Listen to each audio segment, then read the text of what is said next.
Hey there, comic book fans. Don't know where everybody is tonight but me, so I figured I'd come on. Paulo's going to be here in an hour. That I know. I haven't heard from everybody else. We'll see what they're up to. But anyway, here I am to talk about some comics. I got my comics from the last 2 weeks. Actually, I don't have my comics from the last 2 weeks in terms of, once again, Diamond screwed up this week and didn't deliver the indies to my comic shop. So I bought some stuff that wasn't on my regular pull list, which, in other words, I blew this week's budget on comics I wasn't going to buy. Now I'm going to buy the comics I wasn't going to buy next week. So it sets my budget back a little bit, but I like buying comics every week. So I found a few new things to get. And I also, since it didn't have a show last week, I pulled out my comics from last week to show you too. Plus a couple of things I read, and so for I'm sailing solo for the moment. Paulo will be here in an hour. I don't know where everybody else is tonight, but sometimes they just show up late, so we'll see. But as of right now, it's just me. And of course, the big news that broke in the last couple of days is the death of Tim Sale. I was like, whoa. That because I'd heard like earlier on in the week that he went to the hospital, but then they asked for privacy and didn't give any info. And then the very next day they announced he died. I was like, whoa. And I was trying to remember the last thing Tim Sale did that I saw. I don't know. Has he been working in recent years, or he's been not well? I'm not sure. Because a lot of the pictures I saw of him that they showed were from years ago. So I don't know if, like I said, I can't think of what Tim Sale's done in the last 5 years. I mean, I could have just missed it, of course. But I can remember the first place I saw Tim Sale was in this. The Amazon from Dark Horse, 1989, a 3-issue miniseries from 1989 with Steve Siegel as the writer, Tim Sale, artist, Matthew Waddington, colorist, Bob Pinaha as the letterer, Diane Schultz is the editor. There's a wraparound cover too. But this was the firm. It's funny. I was just before I came on, I was rereading this issue 1, and it's really funny because I can remember when I first got this, I really liked it, but Tim Sale's art looked so different from anything that was around it. I mean, in 1989, rereading it now, it looks like Tim Sale's art. But in 1989, let me show you this last page. I love this sort of last page splash with the nice patterned rug, him sitting on the bed, the shadow on the bed of the window. No, that's the slat. The shadow on the bed is the slats from the window. Just a beautiful, beautiful splash page. On the colors are real nice on it too. But I can remember Captain America White. Yeah, how long ago was that? That wasn't too long ago, right? That was the last. Man, it's funny. I can't remember at all because I really didn't pay that much attention to the color series from Marvel, only because I'm not a huge fan of prequels.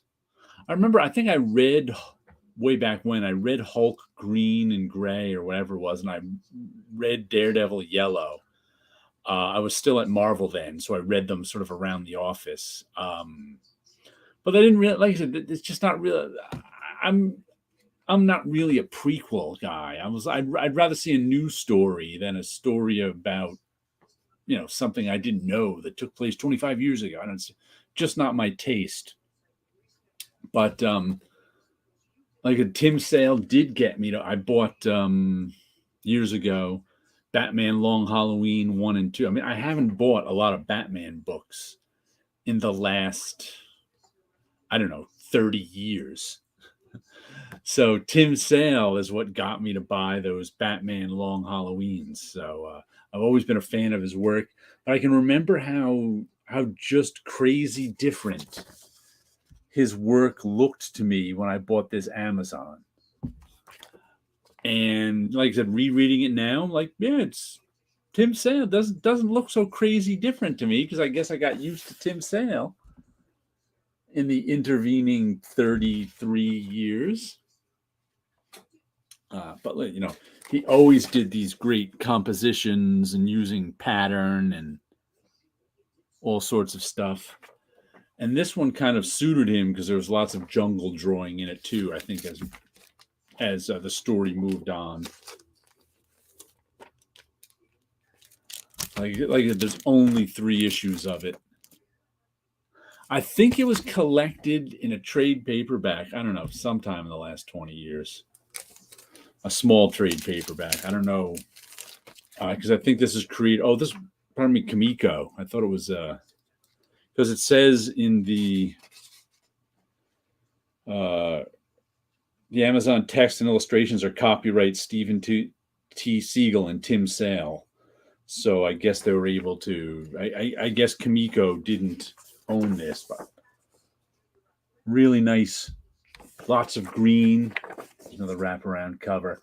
Yeah, these cover paintings are weird. They look like they might be pastels, because there's definitely a different quality to covers than there are to the insides, which is linear. There's like no lines in the color. It's all shape. So it's a completely different approach to drawing.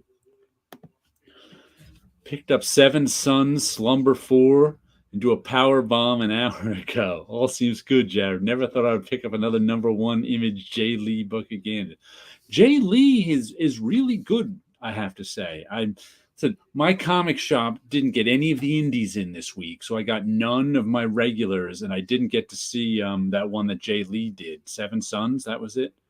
But I want to check that, because I would have to say Jay Lee. I was not a fan of Jay Lee's his work in the early 90s, but in the late 90s, I became a fan of his work. I think he just got better and better over the years. He's a guy who's worked at it a whole lot. Yeah, rough year for artists. That's between who is it?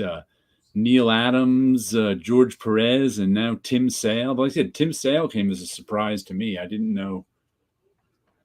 I don't know what killed. Well, there's a couple of nice pages.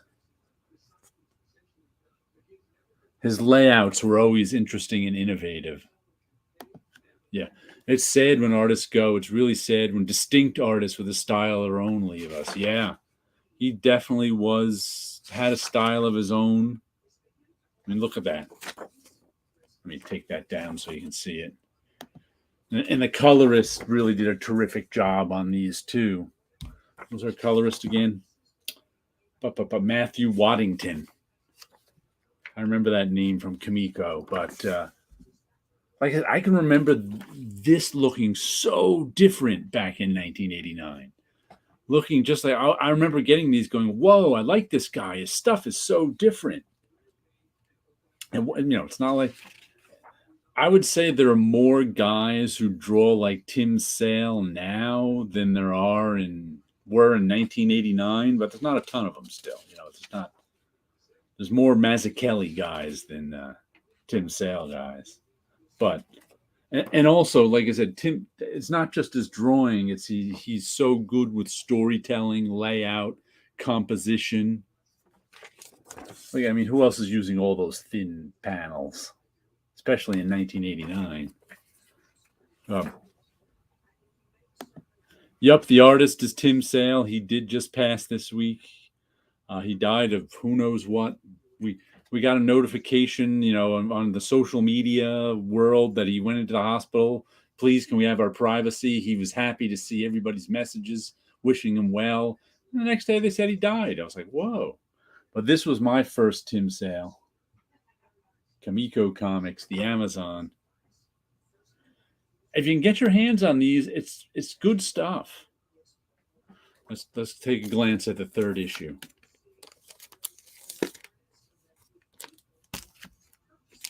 It's only 3 issues.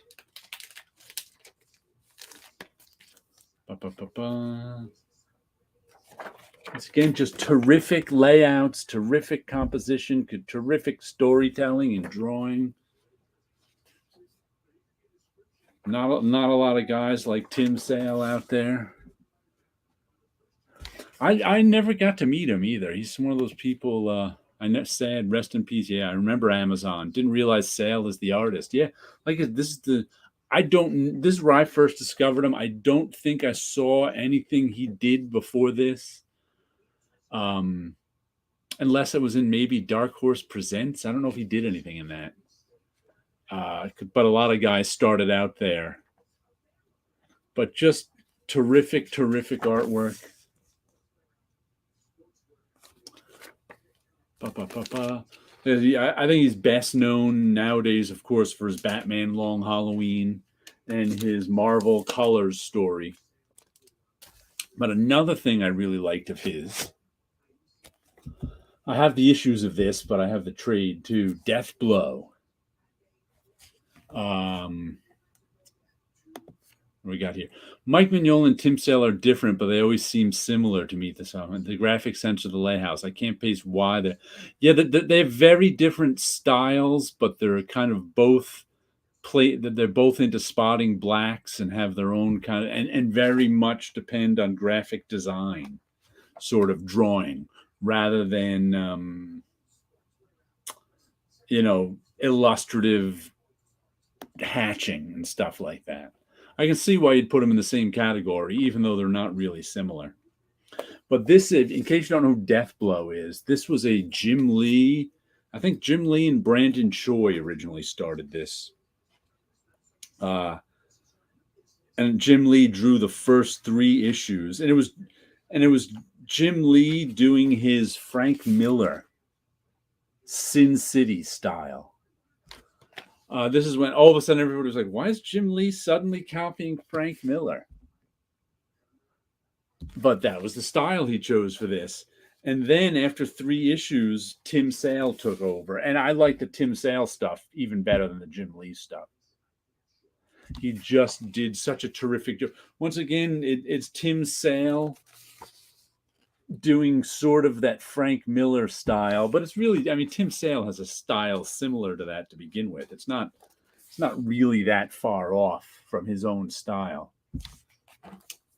But in case you've never read this, Death Blow, there's really sort of a lot of what I'd call Catholic mythology in this. Because Death Blow is one of these soldiers who's from I forget what they were called, the 7 something at Image Comics back in the day. A lot of the superheroes trace themselves back. I think of Sale as post Miller. Yeah, this is definitely Tim Sale is kind of like his Amazon was. Yeah, he's influenced by Miller no matter what. And this was the Jim Lee influenced by Miller book, but it's also very different. But this it's got a lot of I forget who those it's like SEAL Team 7 only in the Image universe. All these guys got superpowers way back when they became super mercs, and eventually they became sort of the core of the Jim Lee part of I think.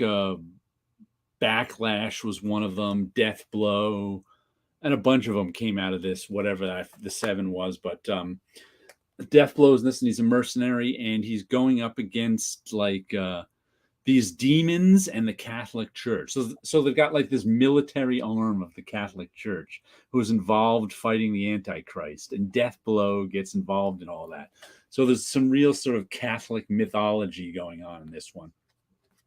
But I always liked it. It was always sort of one of my favorite Tim Sale pieces. And like I said, Brandon Choi, I think, wrote this all. But as much as I enjoyed the Long Halloween.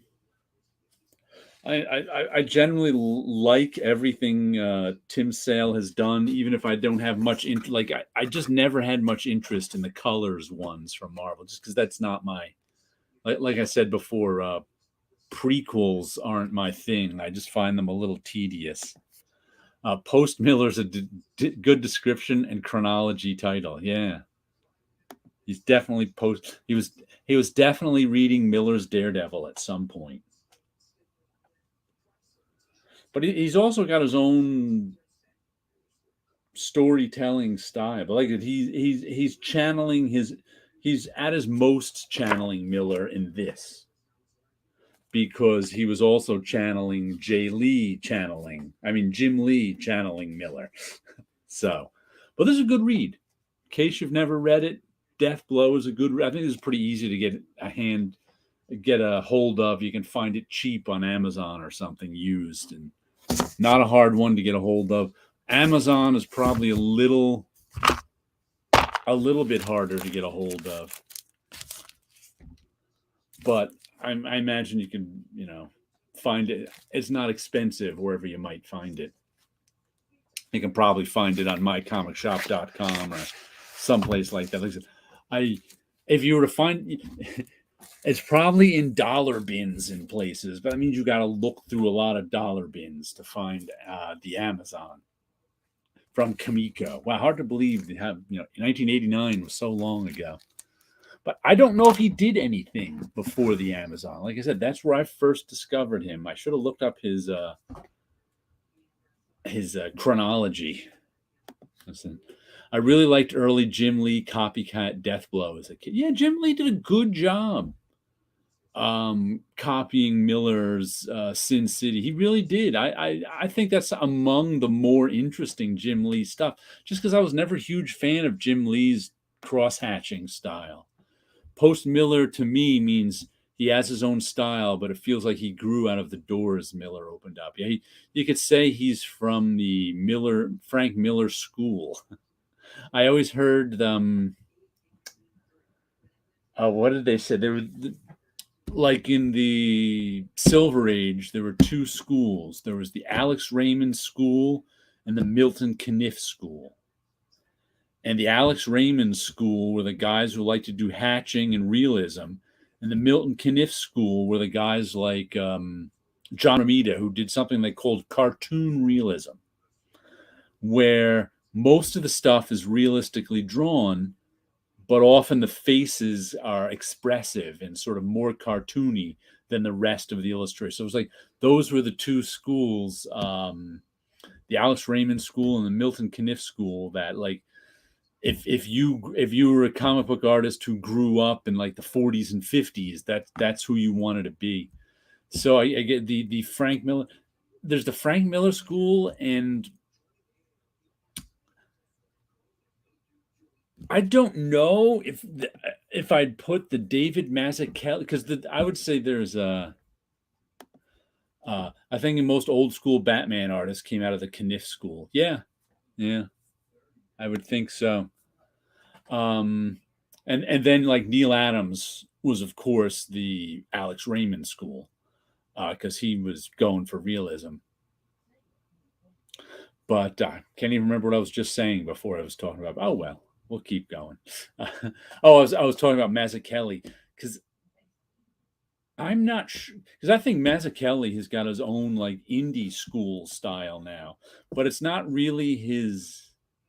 It's not really how he works now. It's not like Asterius Polyp. It's like Batman Year One, but all the non-Batman parts. Yeah, and then it became the Neil Adams School. Exactly, the Alex Raymond School became the Neil Adams School. That's weird that the Neil Adams School, I think, died out. I think it became too hard. All the guys who wanted to draw that now I don't know how many schools there are besides. I think that the computer and 3D models have sort of homogenized a lot of art in comic books, because there was such a drive for, over the years, there's been such a drive for realism in comics. And at one point, realism meant Neil Adams. But then it stopped meaning Neil Adams and started meaning copying from 3D models. And it's like inkers became de-emphasized. So it's like a lot of these guys today are very illustrative in terms of their drawing, and things look real, but there's not a lot of technique to it anymore. It's very strange to look at a lot of artwork these days, and see, like I said, perfectly good. There's nothing wrong with the art. It's just kind of doesn't have a lot of style to it. It's weird. It's weird.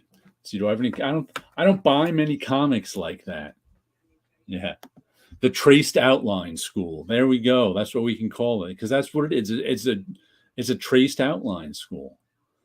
You get a 3D model and you draw. I've done it in, not in comp, but in some of my own drawings. Sometimes when I on occasion reference something and use a 3D model, and that's what you do.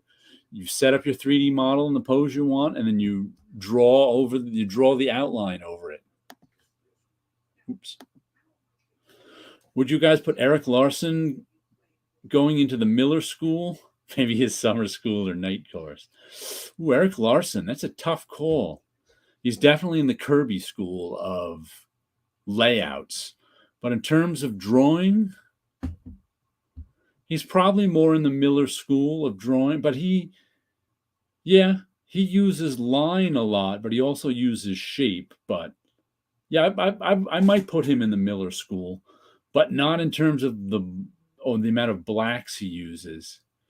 But he might be in whatever that school of Image Comics came out of in the late 80s is called too. They were kind of all in the same school to begin with. McFarlane, Liefeld, Jim Lee. They were even who was the later guy? The Guardians of the Galaxy guy who did Shadowhawk, or what was that his name? I can't remember. In the early 90s, everyone was trying that double and triple cross-hatching style. So it's weird. The Canon Photoshop school. There we go. His blockiness seems Miller-esque. All right, maybe, yeah. I can see what you mean on that. It's not that, because most of the time when I think of the Miller School, I think of a lot of blacks in it too, but I guess it doesn't have to be.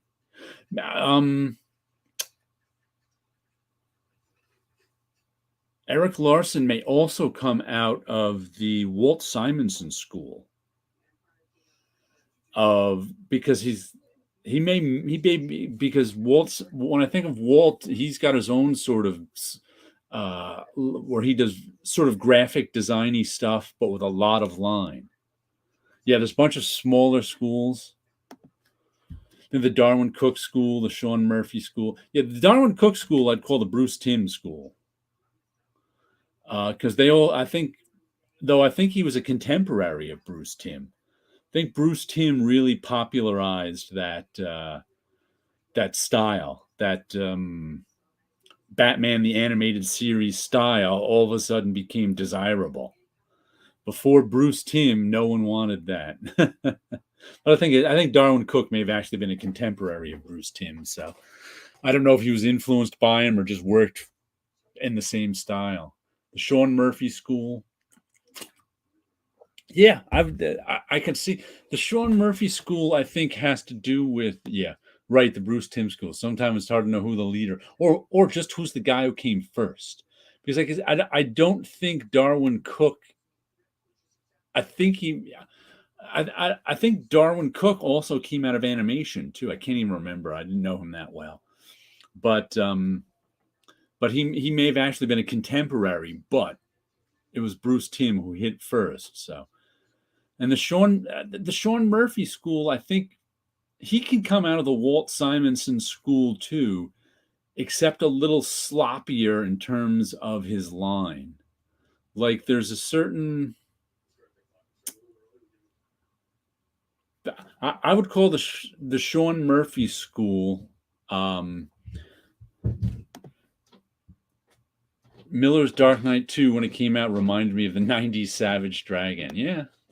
Didn't Darwin Cook? I think he may have worked, they may have worked together. That's why, even, he may have, Tim and Darwin Cook may have worked together and kind of came up at the same time. It's just Bruce Timm who got known first.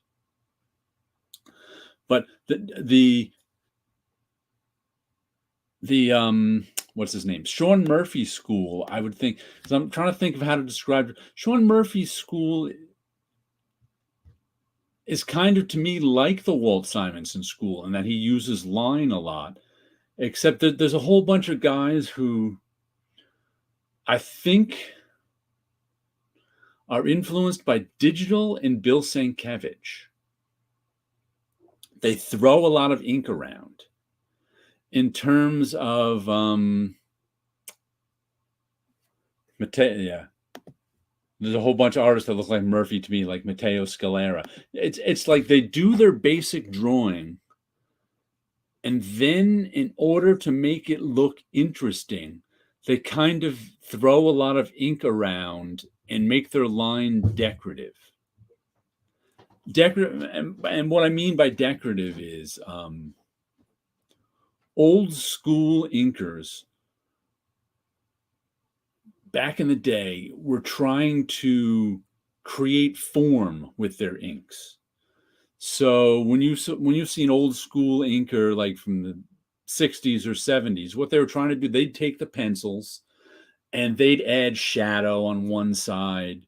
They'd add some texture here and there, but they were trying to give the drawing form. They were trying to make the drawing look 3D, so when they dropped in the color, it would look more real. Maybe they're a cross between Miller and Simonson schools. Could be. But like it also, what is it? Their line is different in that when they ink, they're not trying to define the form. They're trying to make the inks look interesting. So what happens is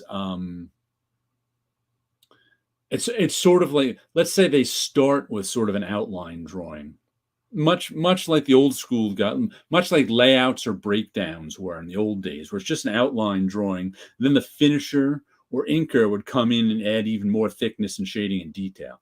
What I think guys like in the Sean Murphy school do is they do all their basic drawing, they do all their outline drawing, and then they come in. And like I said, sometimes it's digital too, because it's easy.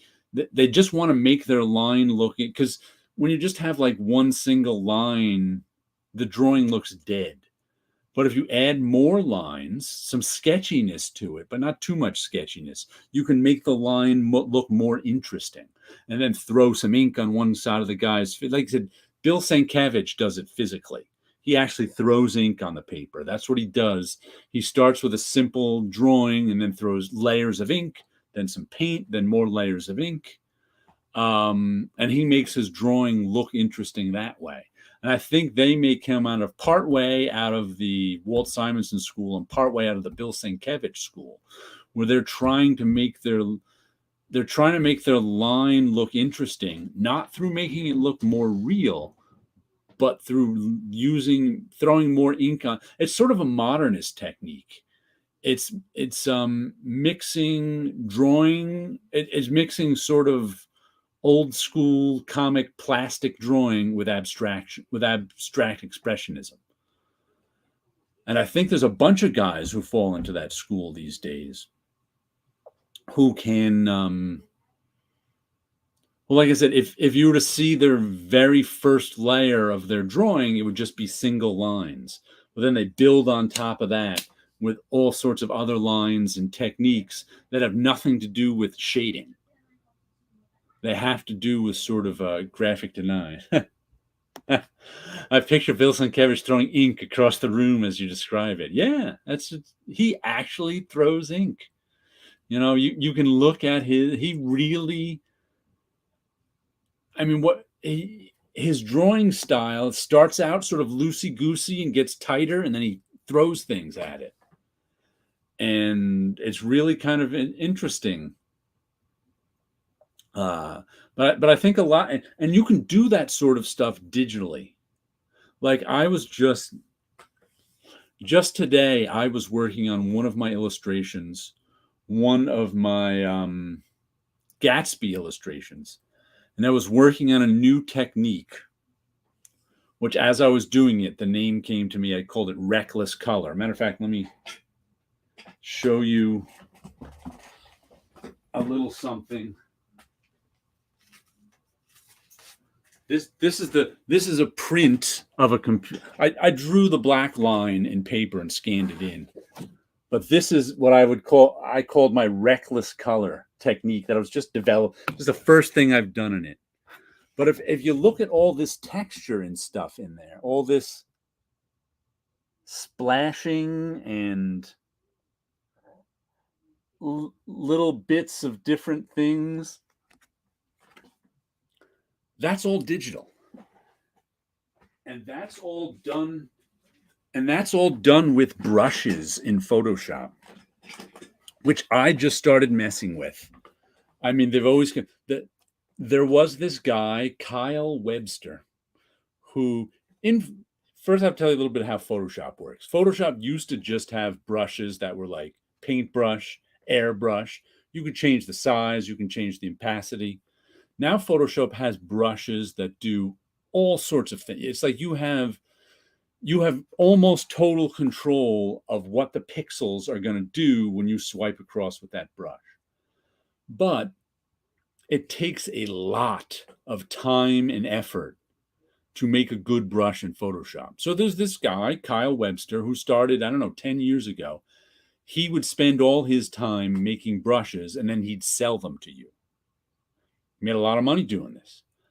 And Photoshop liked them so much, they licensed the brushes from him. So now if you rent Photoshop every month, you have access to all of these Kyle's brushes. And I've dabbled with them, but until I wanted to do this my reckless color technique, I never really dove into them as much as I did in the last day or so. And he's got like brushes that duplicate watercolor, and for that one I was using brushes that they're called impressionist brushes. Like the one I really liked, the Cezanne brush, and that was one that actually changed the color. I would like pick an orange and it would throw specks around of orange, red, and yellow. It was crazy. So I could just like fill up areas with different, and I would use the Cezanne brush, the spatter brush, this brush to kind of lay down color recklessly. And you can do that digitally now. So I think a lot of these guys who are doing digital inks, they can just do a straight sort of drawing and then come in with all these different tools and splatter ink around really easily. And commands, if you don't like it, you Command Z. I was doing it on another layer. So if I didn't like it, I just delete that layer, put another layer one on top. So I think a lot of these guys are just finding ways to make their ink drawings more interesting digitally. So I think that's what this sort of some of these Sean Murphy school guys might be doing. Even if they're not throwing physical ink around, it is easy to throw digital ink around. And like I said, it's a way to make your work more interesting looking. I mean, your color, like I started this reckless color one because I was just so bored with my how I regularly color things. Always cool to see what you're working on in your art. I cannot imagine the variety of digital brushes that must be like it's to such a point where I wouldn't even attempt to make my own brush. Like the Kyle Webster ones are terrific. I finally got to try out a whole bunch of them today. And you could also, you're better off if you can find, like and due to social media, algorithms, I'm forever getting ads for people who make brushes. They make them for Procreate now too. Procreate and Photoshop, where you can buy brush presets, just load them up and you're ready to go. It already looks like a watercolor. It already looks like Cezanne or Seurat. And they're just terrific. And in order for me, and to make, like, it's not hard to make a brush, it's just time consuming. And you have to know what you want too. If you'd like company, I'm free to jump on the stream. All right, let me get an invite. Go to Twitter. Let me find Damien.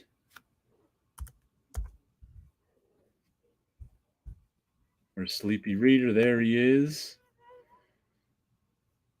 Let me message him. Where's the message? Oh well, let me try going to messages and find him there. There he is.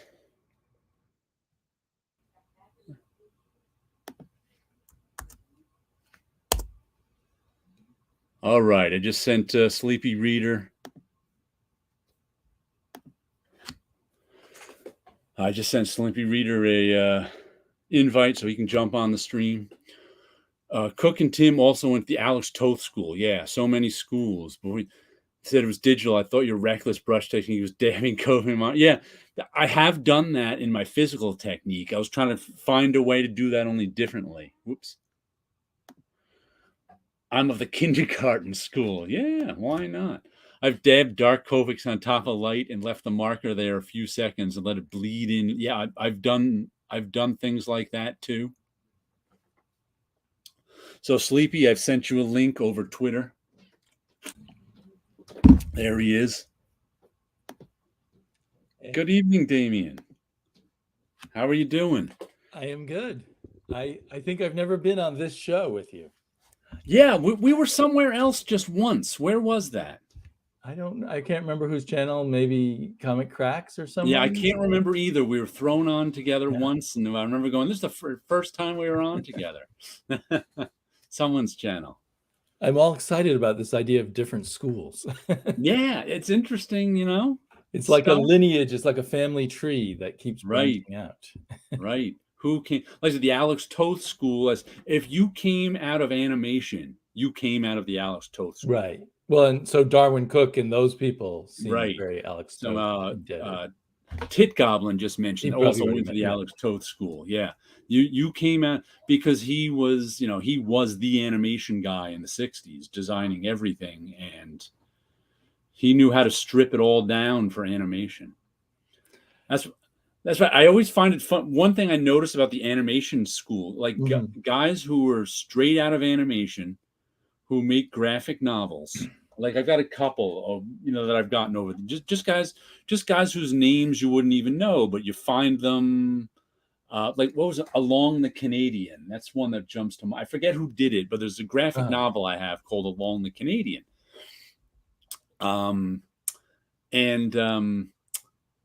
He, like, when an animator designs a character, they have to look exactly the same no matter how big they are. Right.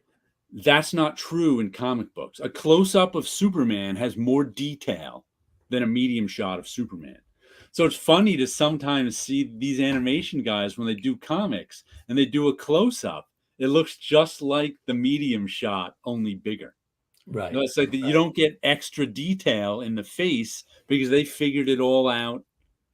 That's making me realize what bothers me about, there's another school, you might say, of people who try to make their art look like it's stills from anime.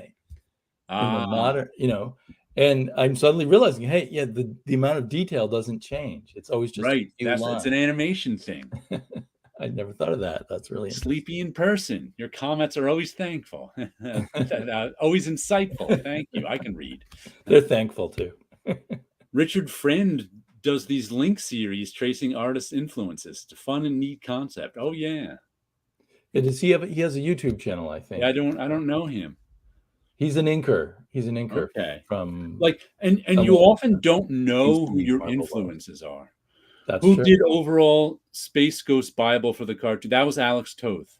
Almost exactly Tim. Yeah. That Alex Toth was Space Ghost. He did the Fantastic Four. He did the Herculoids. C Lab. I actually have one of his. My friend gave it to me for a birthday one year. I have it's original art, one of Alex Toth's style sheets from C Lab, I think it is, and it's a bunch of people in the C Lab. So it's not like one of his super desirable, expensive ones, but it's really cool. Just done on like a yellow 8x10 sheet of paper. Very cool. So, did you ever want to draw like Alex Toth? Oh yeah, I think so. I think Alex Toth is an influence of mine, but maybe not a literal influence in terms of I've never like copied Alex Toth, but I'm good at drawing simply. That's kind of, I'm like all my early, if you were to look at like I have a page or two from a sketchbook that I got on eBay too. And I use the same tool. If you were to look at like my you use the same tool as Toth does? I'll show you what I mean. I started drawing like this in this is one of my ink books. And this is where I get my ideas from. This is the second one from 2001. Whoops. And it's even, let me get a later one. Let me get my current one. This is more and it's just, I draw these spontaneously. And this is where I get all my ideas from. And I'm very good at drawing sort of simply like this. Right. And you stick with just a line and nothing else. Yeah, when I'm at the very basic. You don't seem to be tempted to do hatching or shadows when you're doing that work. Not when I'm doing, this is why I draw them in ink. Because the problem with drawing, these are what is called thumbnail drawings. Right. Because they're real, right, they're small like your thumbnail. And you really don't want to get caught up in detail of the thumbnail drawings, which I do when I use pencil. If I'm using pencil on the thumbnail drawings, I start to struggle over the actual drawing. And that's not the stage for that. You're just supposed to be getting the idea down. So using that, is it a marker? It's a marker. It's this marker right here frees up your mind to not get worried about other details. And this right here is a Pentel sign pen. And that's what Toth used also? This is what Toth used. This is what Gil Kane used to ruin all those pages of inks. This is what what's his name? Arlen Schumer says ruined. What's his name? Oh, Neil Adams drawing. Neil Adams used those? Oh. Yes. Because Gil Kane used them to ink his own work. Is that what Adams did also? Yeah, well, Adams used them to make comps. To make he didn't use them on his finished work as much. Right. But he would use them to make marker comps and stuff. And I actually like it. These are just marker. I think they're better. I've seen. Have you ever seen Gil Kane artwork that was inked with these? Yes, I've heard people talk about how they turn brown over time. And some of them were like yellow smudges. Oh my goodness! I think the ink is better because I've got stuff in books that I drew 20 years ago that looks as fresh as it was drawn yesterday. I also refill them with India ink. You can pull off the back, pull out the sponge, and put drops of India ink in. That's what I do. But there was one day I was I'd never used one. I remember these from my childhood because these were Pentel sign pens that you could find at like the local chain drugstore. If you were to look for a marker at the local chain drugstore, they'd have these. They're just cheap. There was also Flair pens. Right, same. I actually picked those up again for writing, but Flair is more for writing. These were kind of for, because they've got a bigger tip. As a kid, I drew with the Flair. I inked with the Flair pens. Somewhere along the line, I learned about inking, but I didn't know what to ink with. So But it was one day, and when I was at Marvel, I think it was the late 90s. I didn't even,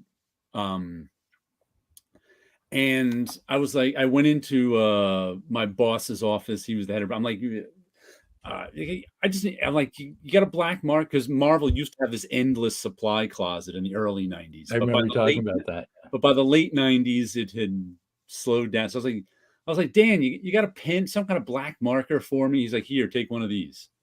And I took one out and I really liked it.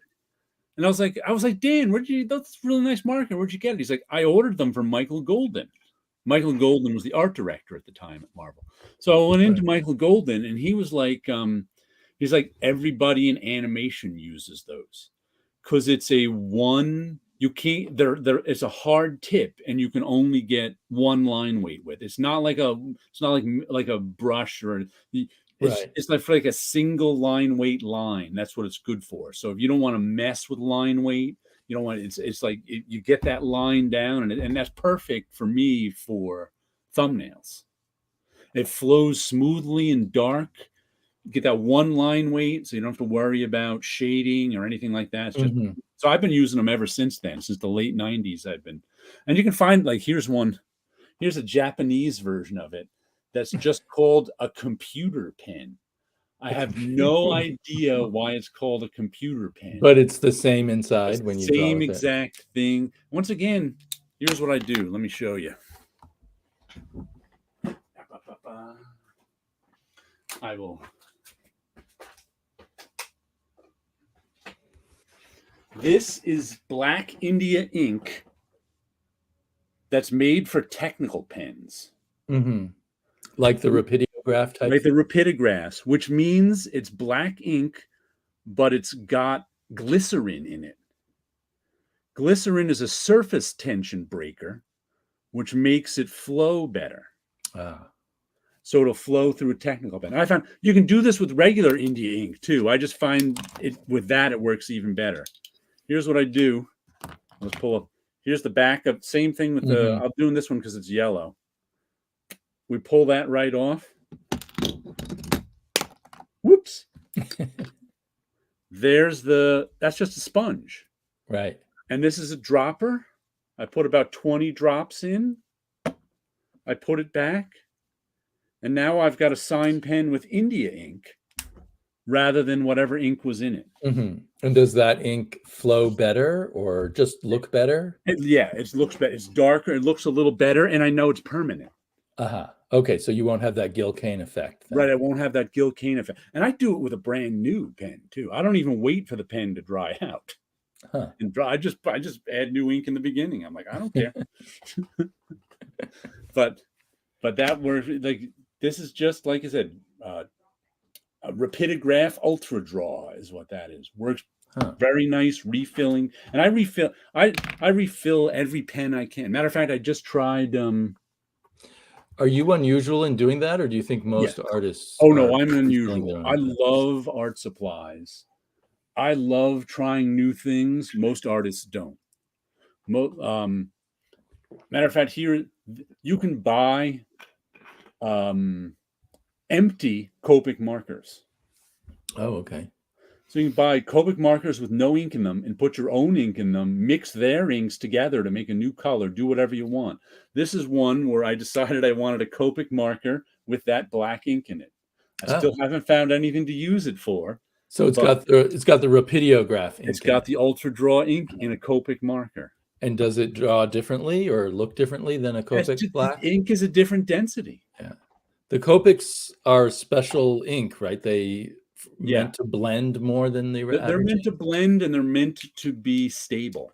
They're meant to be because markers all used to Copic changed the market for markers. They made markers for artists and not just for fun or for ad people.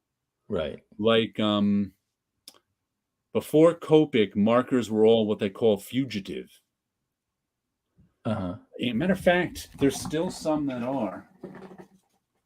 I make once again, I make swatches of all my markers and paints when I'm working.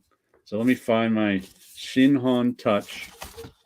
Maybe there should be a Jared Osborne line of art supplies. See all those nice and I put see all those. I did this about 10 years ago. See all those nice blues. Yeah. See those, 5 boxes that look blank in between the blues? Oh, yeah, yeah. They used to have color in them.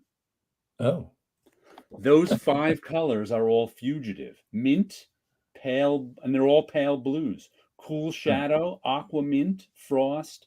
All markers used to do that. wow. Before Copic started working on making their markers permanent, as they call them. You still don't leave them in the sunlight, but like there used to be only one brand real. Well, there were a couple. There were Prisma color markers, and there were ad design markers that everybody used for in the color comp business, in the ad business. But no one used them like your average like kid wouldn't use them. Like Copics are aimed at your, besides artists, they're aimed at like the creative teenager. Right. Who would use markers. That sort of stuff didn't really exist before Copic. Yeah, and they take, in my mind, they take more skill because you can accidentally blend things where you don't want to. They do. So, they do take skill. They look, the colors are very appealing when you do them right. Hey, there's Paulo. How are you doing there? Hey, what's going on? Hey, I'm the new Scott Connor. He saw I was alone here, so he said, "I'm available. I'll come on." I'm not usually that free this time of day, but I'm getting off from work in 10 minutes. I fooled them. we were talking art supplies, and before then, schools. Oh, I imagine there's tons of schools of European artists that we don't know. Right. All we know is the Ligne Claire. Yeah. And Mobius. What I hate is when people think it's the Frank Quietly School of Art and they don't realize it's the Mobius School of Art. Well, Mobius pretty much is a style that's a continuation of his mentor Gigi. It's the same type of style that you may find on a Swiss artist, Derib, who created another. Like Mobius, in his real name, Giraud worked on Blueberry, the Western series of Blueberry. Gigi had created the prototype for Blueberry, which was called. I think that single line weight school of art is different than Mobius. Mobius may have been one of their, may have preceded them, but I think technology affected that. Like Scott Collins was one of the first. He did the Flash and a lot of other stuff. And if you've ever seen Scott Collins originals, first of all, they were only pencils. Let's see. My mother was a fashion buyer for Ayers when I was a kid, and her office had those ad graphic. Yeah, those are the ones I was talking about. I found some old drawings from them, and they still stink of us. Yeah, the design ad markers were one of the only types around, and they were used in the ad world for color comps. But like Scott Collins, he was one of these guys who, on the back of the page, he did all his layouts and drawing. Then he flipped it around, probably on a light box, and he did his single line weight pencil line. And he was doing that in like even before Frank Quietly, I think. Mm-hmm. But I think Quietly. When I look at Quietly, I think of Mobius. I don't think that way when I look at Collins. Quietly isn't quite single line weight, but he's close. But I think a lot of guys he influenced became single line weight. And I think it was technology also that influenced single line weight, in that all of a sudden you could all the stuff that used to be done in inking, you can do in color now. Right. So that's a lot of it, the color. So I think that may have had more of an influence than Mobius, is the technology. Now, I'm not sure. Right. But I see that there's a certain group of people who, well, at least other comic book fans say they're doing quietly. Yes. And I'm thinking, wait a minute, no, they're doing Mobius. Right. Hey, I would say they're now doing. Mobius have been doing, what was his name? Giro, sorry. What? So then we just don't even know who Mobius is doing here. When I think of Mobius, Giro is going after GG. GG was a guy that was that's funny because GG comes from a Belgian magazine that was the opposite of Linclair, which was Spirou, and they had a more dynamic style. What that ended up giving is that they use detail in a more naturalistic style than what Hergé did in Tintin. Do they vary their line thickness a lot, and they use shadows and things like that? Yeah, and even though the work is meant to be colored, it does work in black and white, and it looks three-dimensional in black and white more than Linclair does. So look, Tintin in black and white looks cartoonish. Look, it's Tim. Speaking of cartoonish. What's up, guys? We're talking artists and their styles tonight. Yeah, I suppose think that it started with Tim Sale. Yeah, I suppose I think that Tintin is cartoonish.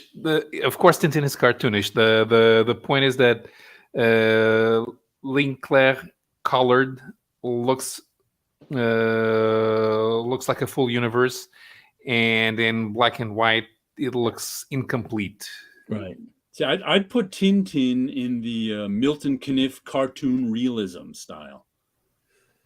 Well, I can see what you mean, but the actual art looks very different. Right? Yeah. You're right. I mean, I don't even think they influenced each other. Like, there's the line weight. Milton Caniff uses all kinds of line weights and shadows. But a lot of the drawing looks realistic, but then the expressive faces are very cartoon. That's what cartoon realism means. It usually means that it's most of it is realistic except for expressive faces, which can become cartoony, as opposed to Alex Raymond, where everything's, realistic. Right. So if you're splitting the work between Alex Raymond and Caniff, then Tintin has to be on the Caniff side. Right. Oh, right. wow. Yeah. And that's how the old timers split the world. That's not actually me. That's the U.S. old timers, because I'm sure in Europe they had their own way. Yeah, they had their own thing going. That's a good observation. Not to blur it in, but you're bringing up some of these names. Have you read The Strange Death of Alex Raymond that came out, that hardback by Dave Sim? I read the first half when it was coming out. I haven't got to read it yet. He actually does the history of the realistic to the cartoony style, and he starts putting people in categories that y'all are talking about. But he uses the term photorealism wrong. It drives me crazy. Yeah. By the way, I didn't know you were here, Sleepy. That threw me off. I had to check what channel I was on. But yeah, you're right. I'm with you, Jared, on that. I just wanted to say, I didn't want to be rude and ignore you, but wow, that blew my mind. But yeah, when he did the photorealistic, it's like he started out right and then went to the left or right or something. He went askew, and I was like, oh no.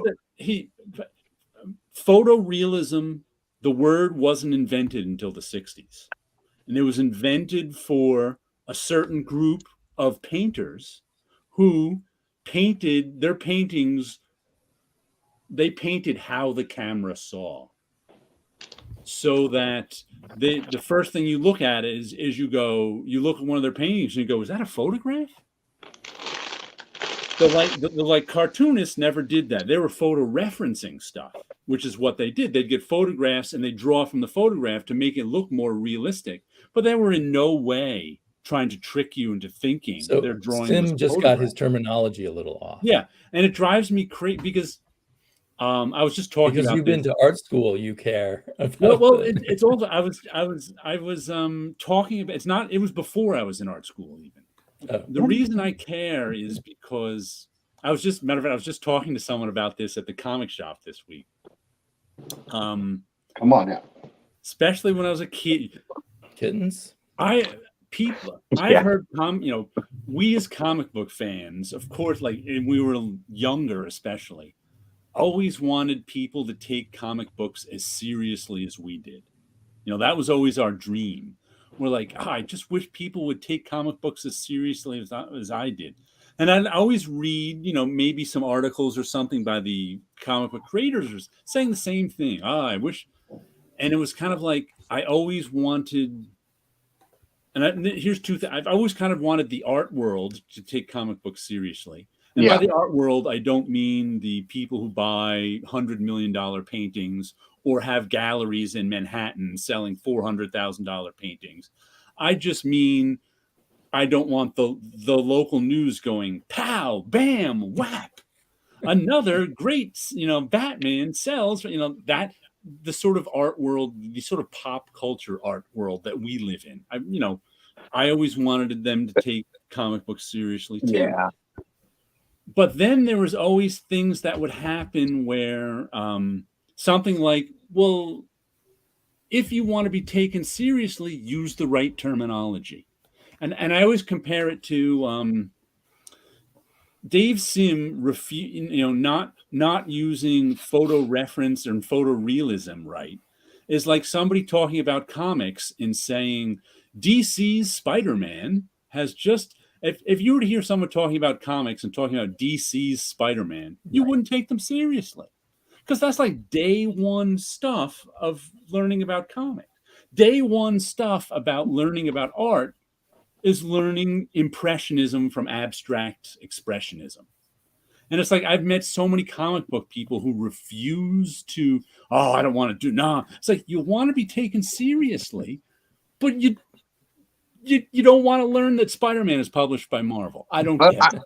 I totally understand where you're coming from when you're using the terms and you're using the right artistic terms. And then when you come from the comic book stuff, it was almost like it was just a comic book language term for people who draw realistically. That's where you get into like your art. I get where he was coming from. I do, but there was already a word for that. I mean, I know what he means. But I'm like, there's already a word for it. We've been calling that photo-referenced work my whole life. Yeah. Frank Quitely, in a recent kayfabe interview, said his Mobius style technique in line is mostly because he uses a mechanical pencil. I can figure out why that is. I don't always trust what artists say their influence is, though. Good to hear you. Yeah, that's day one. Because when you use a mechanical pencil, especially this one I just discovered, the Japanese always inventing mechanical pencils. Especially the smaller mechanical pencil you use. Most people use a 0.5, which is tiny to me. I mostly use a 0.7. Or a 0.9, which are 0.9, those are millimeters. So 0.5 is half a millimeter. So you're drawing with a half a millimeter line, and you don't get any thicker than that. And this one there's a 0.7. The Japanese invented a new, because what happens sometimes is like if you're using a 0.5 and you're using it kind of angled, you can wear down the point so that it's, instead of 0.5, it's now 0.7 because so you have to constantly spin the pen in your hand. Do you need to get the sandpaper before you start on that to get the point? No. That you use with a regular pencil. Yeah. If you're using one of these, you don't want any line weight variation. Right. Okay. So that's why he's got that. He's not got that a lot of line weight variation is because he's using one of these and the pencil never blunts. And you can't really use the side of it that much. But this one, even, the lead automatically somehow spins in the pen. So it's like you don't have to spin this one in your hand. It just is always the same point. So it's idiot proof. It's got a secret bearing in there. Yeah. It's like I don't know how it's. I just got this one recently. I'm like, that's kind of crazy. And it's worked well so far. Motor. But that's what he means when he says his technique is mostly because he uses a mechanical pencil. Because if I'm using one of these, I can use the side of it. Yeah. I can use the top of it. It gets blunt. I can get the sandpaper out. Okay. And you can still change everything once you go over it with whatever you're inking with. Right. Because you're not looking. But if you're using one of these, and most people use 0.5, 0.7 that I use is big. It's like you don't get any line weight variation. So that's what he's talking about. I can guarantee it. Well, I think there's just a whole world and a whole language and stuff that I started picking up on, like just from cons and stuff.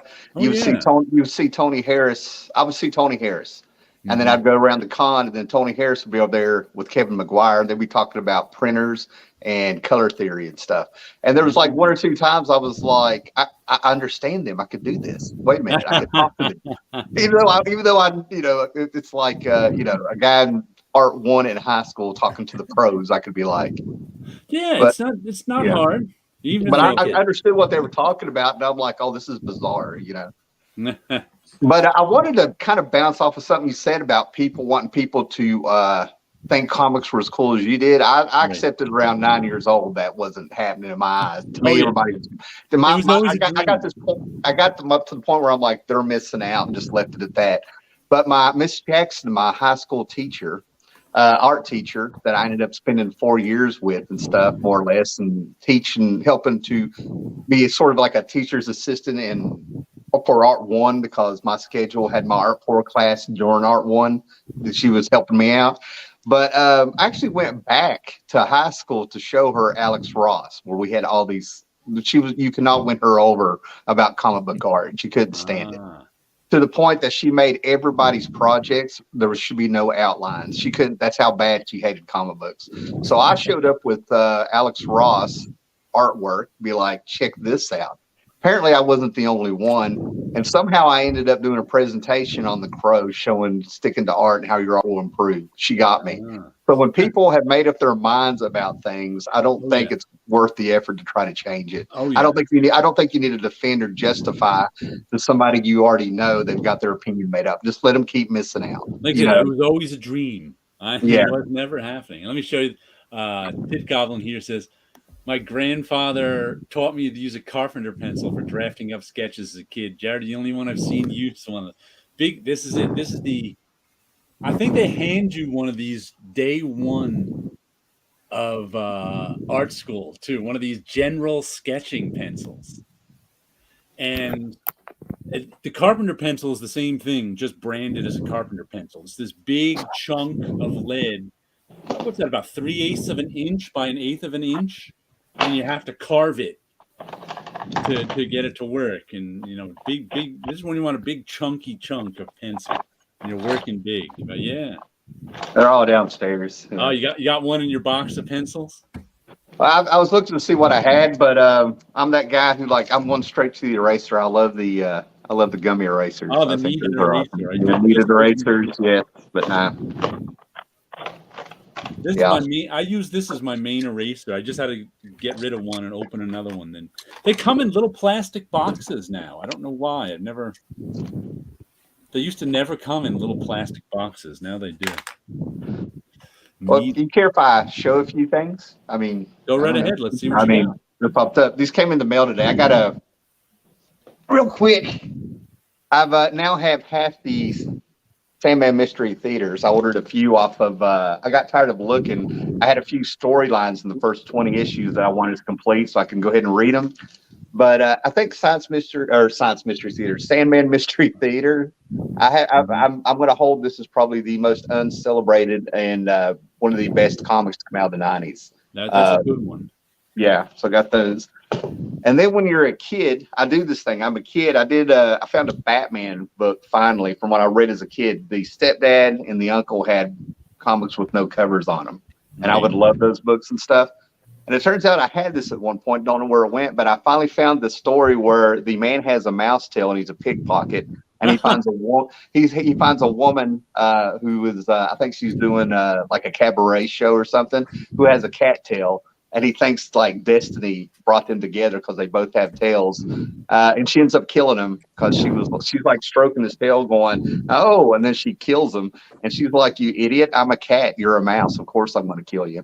And then it also has my favorite Steve Ditko story called 10 Soldiers that could have been an episode of on Twilight Zone.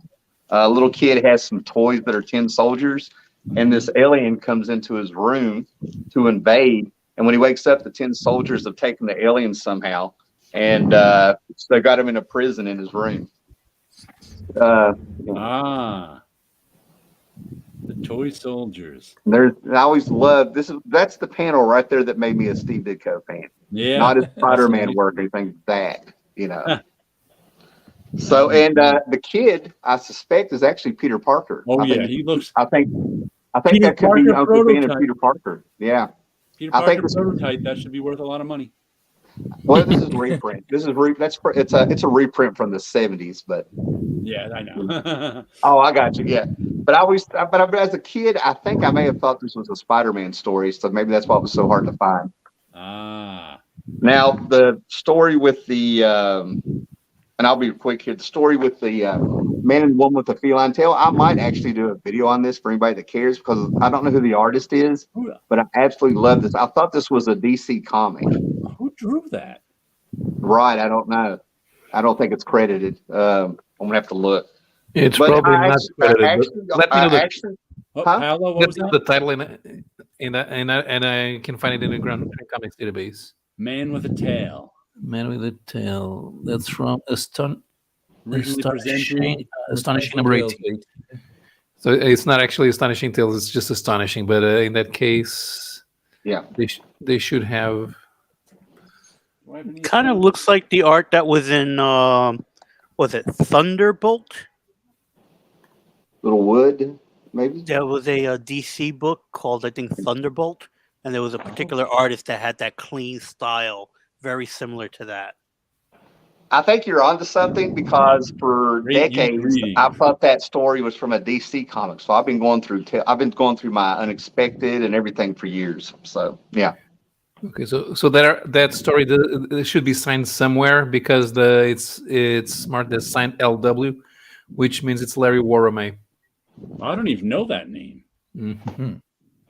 He was a semi-regular in Atlas at Atlas Horror Comics during the 50s. Oh, cool! Nice. The Mandrake the Magician. Well, that looks cool. And then I want to shut up here, but I found this. Believe it or not, this book goes for $45 on eBay. Right. When I was 12 years old, everybody in my house read the Remo Williams Destroyer books, and that's been a thing on. We've been talking about on the Fossil Show, thanks to all that stuff. So I've been reading those, and I had to hunt this down. But this came out in 1985. I found a beat up copy for $6 on Amazon, which I was happy. Paul Galassi cover? I believe. Well, I don't know. Like I think so. I read there was 3 or 4 of these books I read in. This is like the first series of books I read on my own. Because I was a reader, but he's a little bit of an assassin. I think he can see in the dark. I got to go back and reread it, but there's 3 or 4 books, but I would draw this over and over, and I don't know who did the cover, but now that I'm older, my mind went Zek and Galassi myself. Yeah, I think it's Galassi, but I think he's drawn that cover over and over himself. Well, I think it's a standard cover of the 80s. You know what I mean? Like, I could see Commando, I could see Schwarzenegger, but I was really happy to find Terminator is also a combination of Deathlock and what was that one that cyborg guy? I remember that was in that appeared in the Thing. I can the picture cyborg Galassi drawing that more than once, even. Yeah. And I have I'm one blank, but I'm starting to get into the Philip Jose Farmer proper. I'm one blank where he's this universe. Yeah, thank you. Yeah, thank you. I'm getting into it proper, and I'm glad Paulo's here because he's probably going to know I'm going blank. But I've also ordered finally a copy of The Feast, a Feast of something, and it's Doc Savage meets Tarzan, but they have different names. And it's infamous because whenever there's like a lot of action and fighting, Tarzan being raised with gorillas and stuff, his body responds in a way that makes you not want to fight him. You'll probably just be like, oh, okay. I read that book when I was 12. I think it's called The Feast Unknown. Yes. And he's like Lord Ravelstoke or something.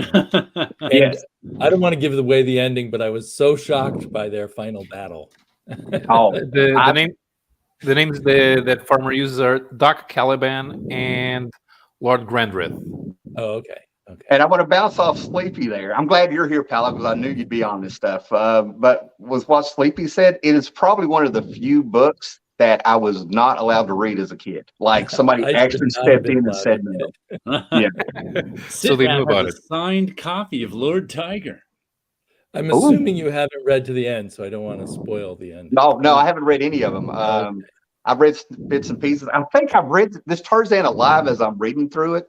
It's familiar, but it's very dense. So I think I gave up on it. But when I got to the other book that I know was in the house, it was one that it disappeared. It was one of the few times that the book just sort of disappeared, and I was told not to ask about it.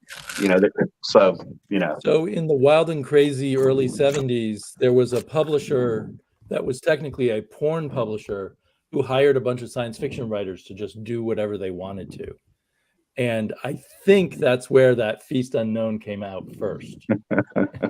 And then as he became more popular, they did publish it in regular paperbacks. Because he wasn't interested in writing porn per se.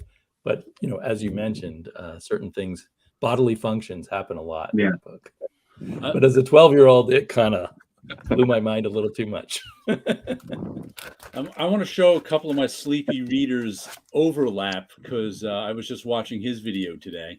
And my comic shop, Diamond, didn't deliver the indies to this week. So I didn't get any of my pull list comics. That's all you So I bought a couple of things off the shelf, and one of them was Potions, which Sleepy also got last week, I think. And I agree with him on this. I love this cover, by the way. The cover artist is this is going into my bought just for their covers section, just because I like the logo design on it. I like the drawing. I nice enjoy the restrained cover, but colors. it was just too much of a YA comic for me. Exactly. Yeah. It was not bad or anything, but not for me. So that's the first one. And the other one, which I'm kind of going the opposite direction of Sleepy, in that I decided this one is too much of a YA comic for me too. Twig. I think it's not even YA. Like it's younger than YA. Yeah. Whatever. I like the artwork on it. I was just kind of like, You know what? They come up with a really nice looking, super hardcover where I can really enjoy the art. I might buy that. But I'm like, I don't think I need Twig. My mother-in-law's pulled up. I'll be right back. Okay. Yeah, I love that kind of children's book illustration art. Yeah. Picture book aimed at really young kids. And so that's why I enjoy that comic, not for the story at all. I'll show you this. Here's an interesting one. Once again, even though I have to buy all this week's comics next week, I still blew my budget for this week's comics because I couldn't help myself. But I was looking for something to get, and I got Pirates. Came out, I think, in 2019 by Clover Press. I think it's those ones who doing the Gatsby book and other I think Sleepy has gotten some reprint books from them too. I have. I'm trying to remember which ones. But yeah, they're an interesting new publisher. Were they doing some Eisner? They did some anniversary Eisner book a few years ago. And this is curated by Cato, Catto, and Yo, who I assume is Craig Yo. I don't know who Cato is. But it was actually, and it was only $13. So I was like, all right, and it's old, like Golden Age reprints. And it was the covers that sold me. They have a section here of like 5 or 6 covers with even a little bit of original art. I was like, all right, I'll get that. But so far, I've read it and I enjoyed it. The first story is from 1947, and it's by Will Eisner as Willis B. Renese. Interesting. And The Hawk by Willis Renese.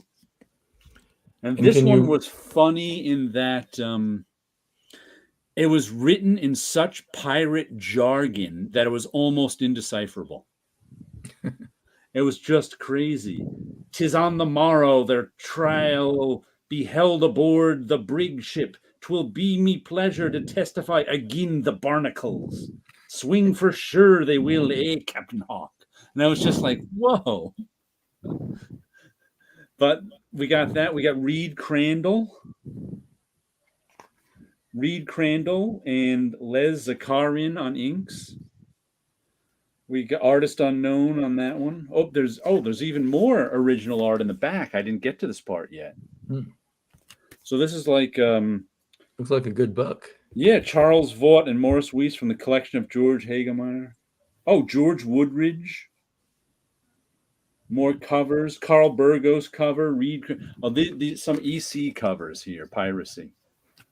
But this is just one I think they had in the back. But since there were no indies this week, John bought a bunch. He was looking for a bunch of trades to stick in the spots of the indies because they didn't have any. So I saw this. I was like, I'll get this. And so far, it is not disappointed. They did a pretty good. It's of course printed from scans of the comics, but they did a nice job cleaning them up.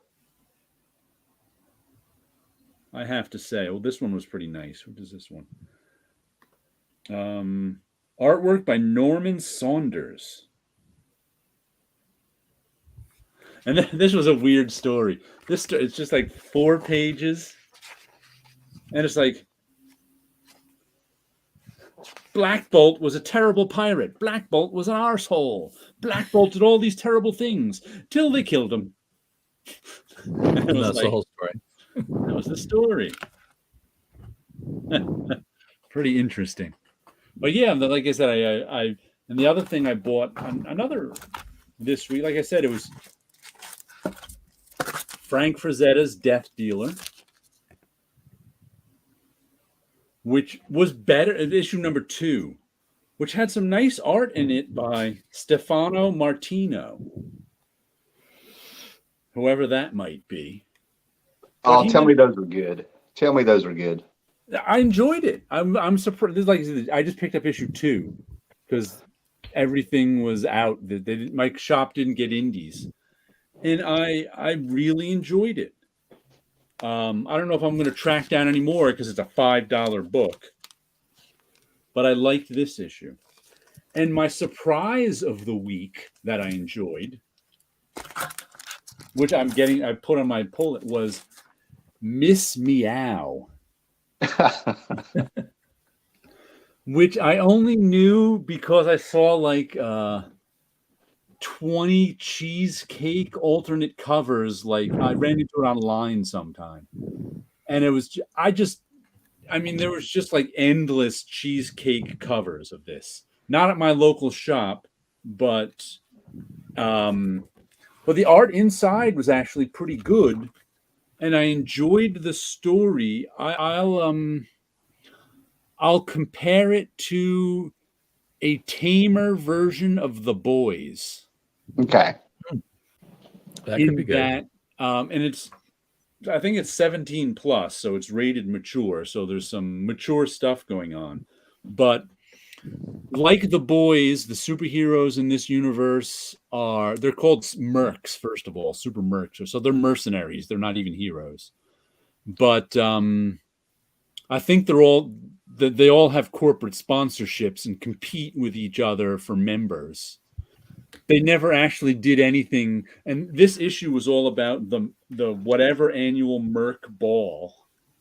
So it's like all these superhero mercenaries getting together, walking the red carpet, and then they all have these rivalries between them, where and they think one Miss Meow. They introduced like a dozen or 24 hero or mercs in this. Miss Meow was only one of them, so I guess she's supposed to be our protagonist. Pardon me. I'm not the. Where do you think it's going? The artistic words, yeah. The artistic words spill off my tongue, but the literary ones, I'm not as good a sleepy reader as with them falling off my tongue.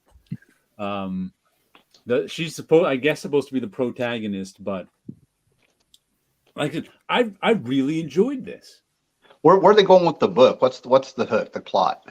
It's all about these Superman, and I think that and they're kind of all pitted against each other in this super ball, and she is trying to steal something from one of the other superhero groups, and So she's a cat burglar.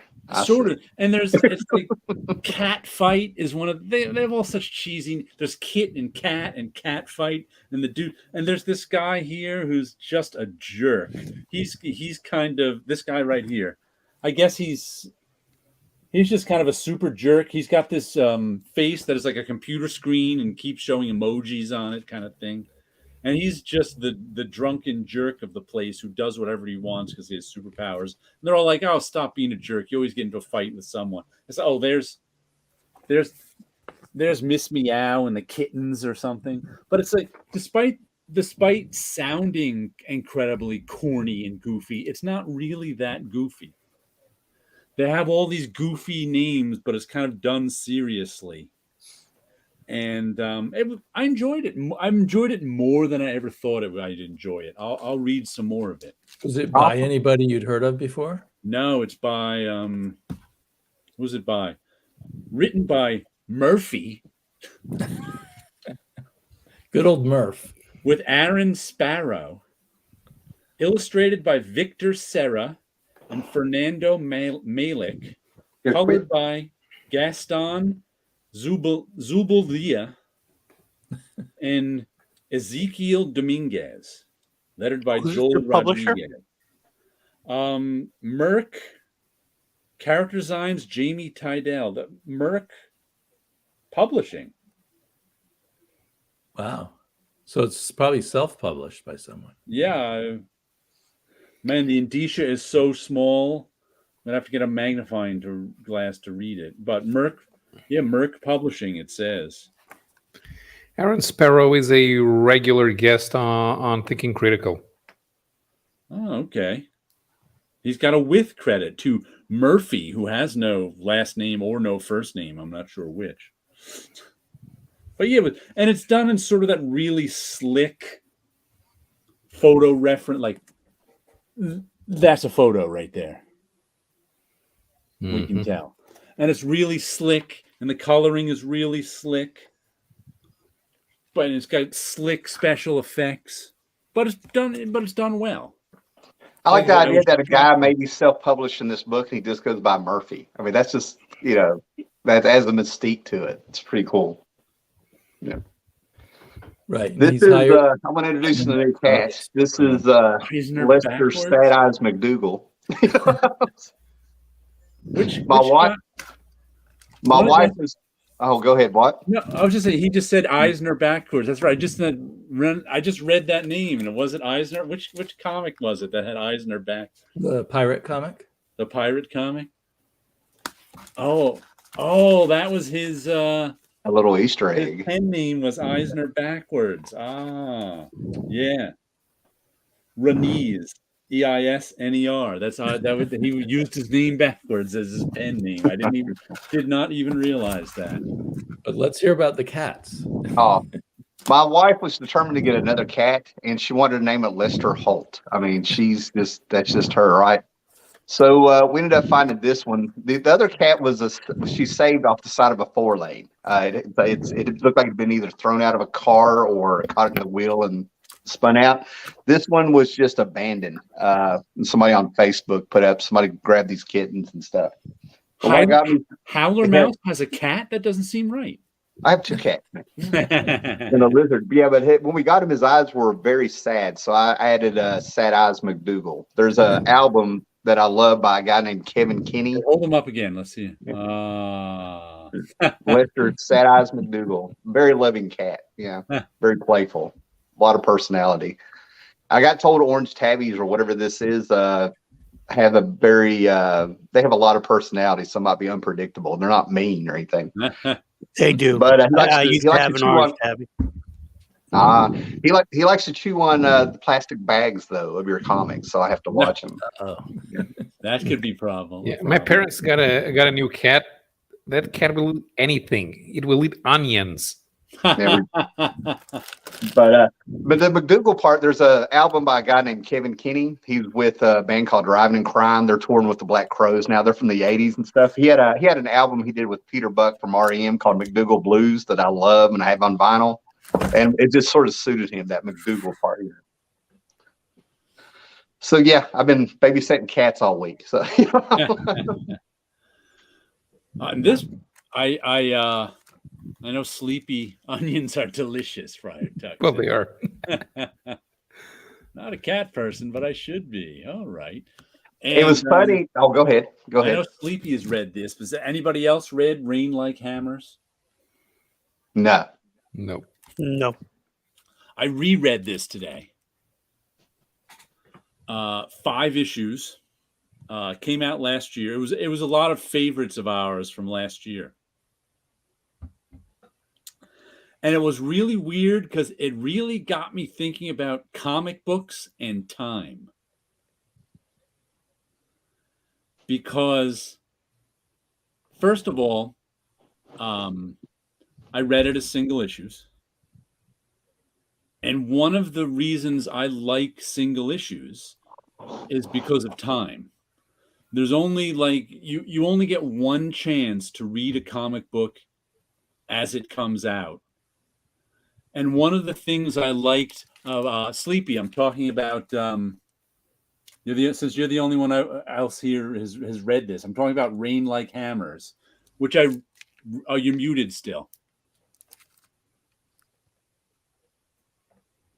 Yeah, I heard you talking about it. Right. You were talking about time.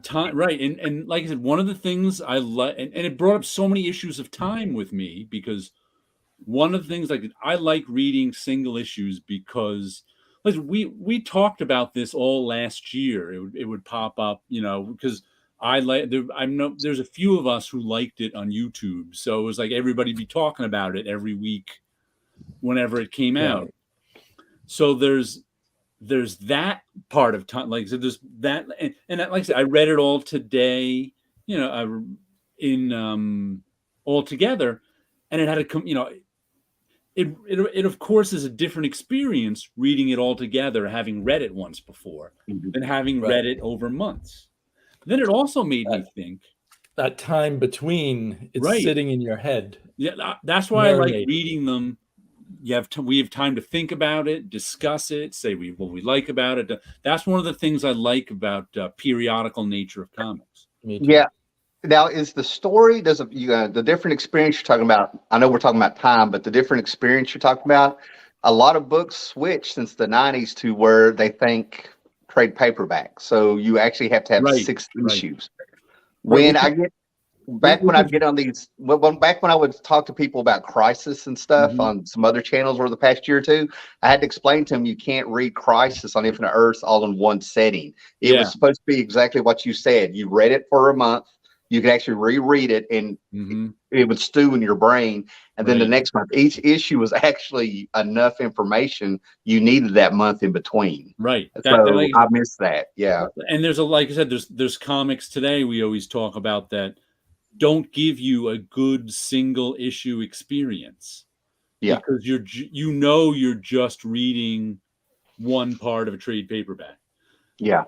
We still talk about it, but it's not as good as like the single issue experience of Rain Like Hammers. But it also got me thinking, this is 48 pages. Right, it was longer. Which is long for a comic. Sometimes it even uses the front and back cover as part of the story. So it's 5 issues. It's right about 300 pages. That is 12 issues, 12 or 13 issues for a Marvel or DC comic. Right. How different would this be reading it if it was a Marvel or DC comic and you're reading it over 12 issues once a month? That would even be a different experience, kind of. The fact that this came out in 48-page issues over a shorter period of time makes time even more of an issue in reading this particular comic. I wonder if Brandon Graham thought about that. Yeah, I don't know. His choice to do those double-size issues, or more than double-size issues, was that because that's the way he wanted to time it out. Yeah, I don't, but it's like it just brought up so many issues of time, and that was another one. It's like this is like as many pages as Watchmen. I think Watchmen was only 20 or 22 pages. May have been more. I can't remember. But it's around like 26 or 28 pages an issue. Yeah, I said I vaguely remember it being more, but I'm not 100% sure. But like I said, your average Marvel and DC comic these days has 20 pages. So that'd be 12 issues of Marvel or DC. Right. It's a completely different reading experience over time. It's funny you say Watchmen. I've got $1 copy. I'll check. You can check the page numbers. Well, I ask Jared, so how different was your experience reading all 5 issues in a row?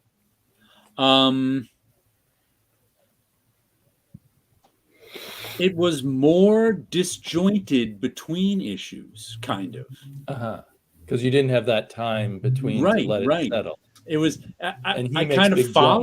I kind of followed everything easier, but it wasn't. It didn't seem to read as smoothly as reading them a month apart. Interesting. It was weird, but it didn't read unsmoothly. Know what I also noticed about it? It was quiet. Mm-hmm. In terms of when you read a comic. Well, I actually don't know if everybody does it because a couple of years ago I saw something on the internet that said not everybody has a voice in their head when they think, and I was like, "What are you talking about?" And everybody else was like, "What are you talking about?"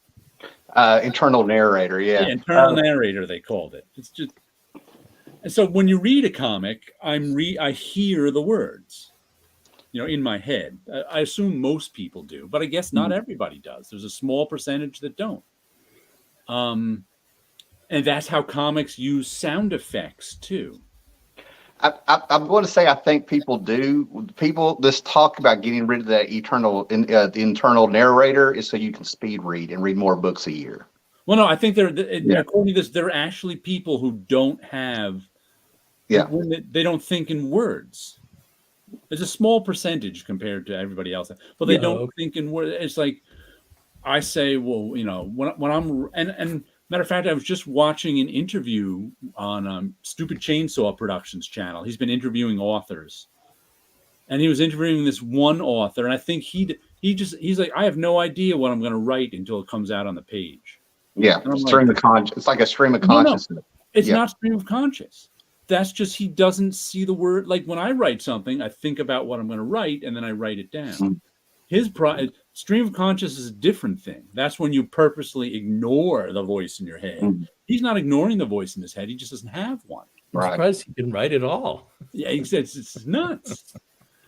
And it also brings me to, I just read Warren Ellis's newsletter from this weekend, and he was talking about somebody who said to him that there's 2 types of writers. There's the architect and the gardener. I've heard that before, yeah. Right. I'd never heard that before. And he kind of brought something up like that in this, because at the end he was talking about how, a lot of this was written during COVID. Once again, that brings time into it. COVID and brings new time. And he was writing this, and he said he was originally going to write this as a series of short stories, but then it became one big story.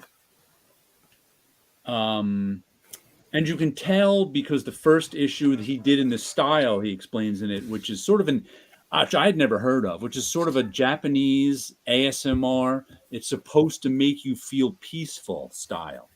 So everything in it was just sort of everyday stuff of this guy in this sci-fi setting doing shit, in the first issue at least. Yeah, eating and drinking. And then that guy was gone until the last issue, like when he tied it all together. Right. It's funny you're saying that. My wife is in the manga, and I picked up a few mangas. I mean, I can jump over here and get it and stuff. But what you're talking about, it's amazing you're bringing this up.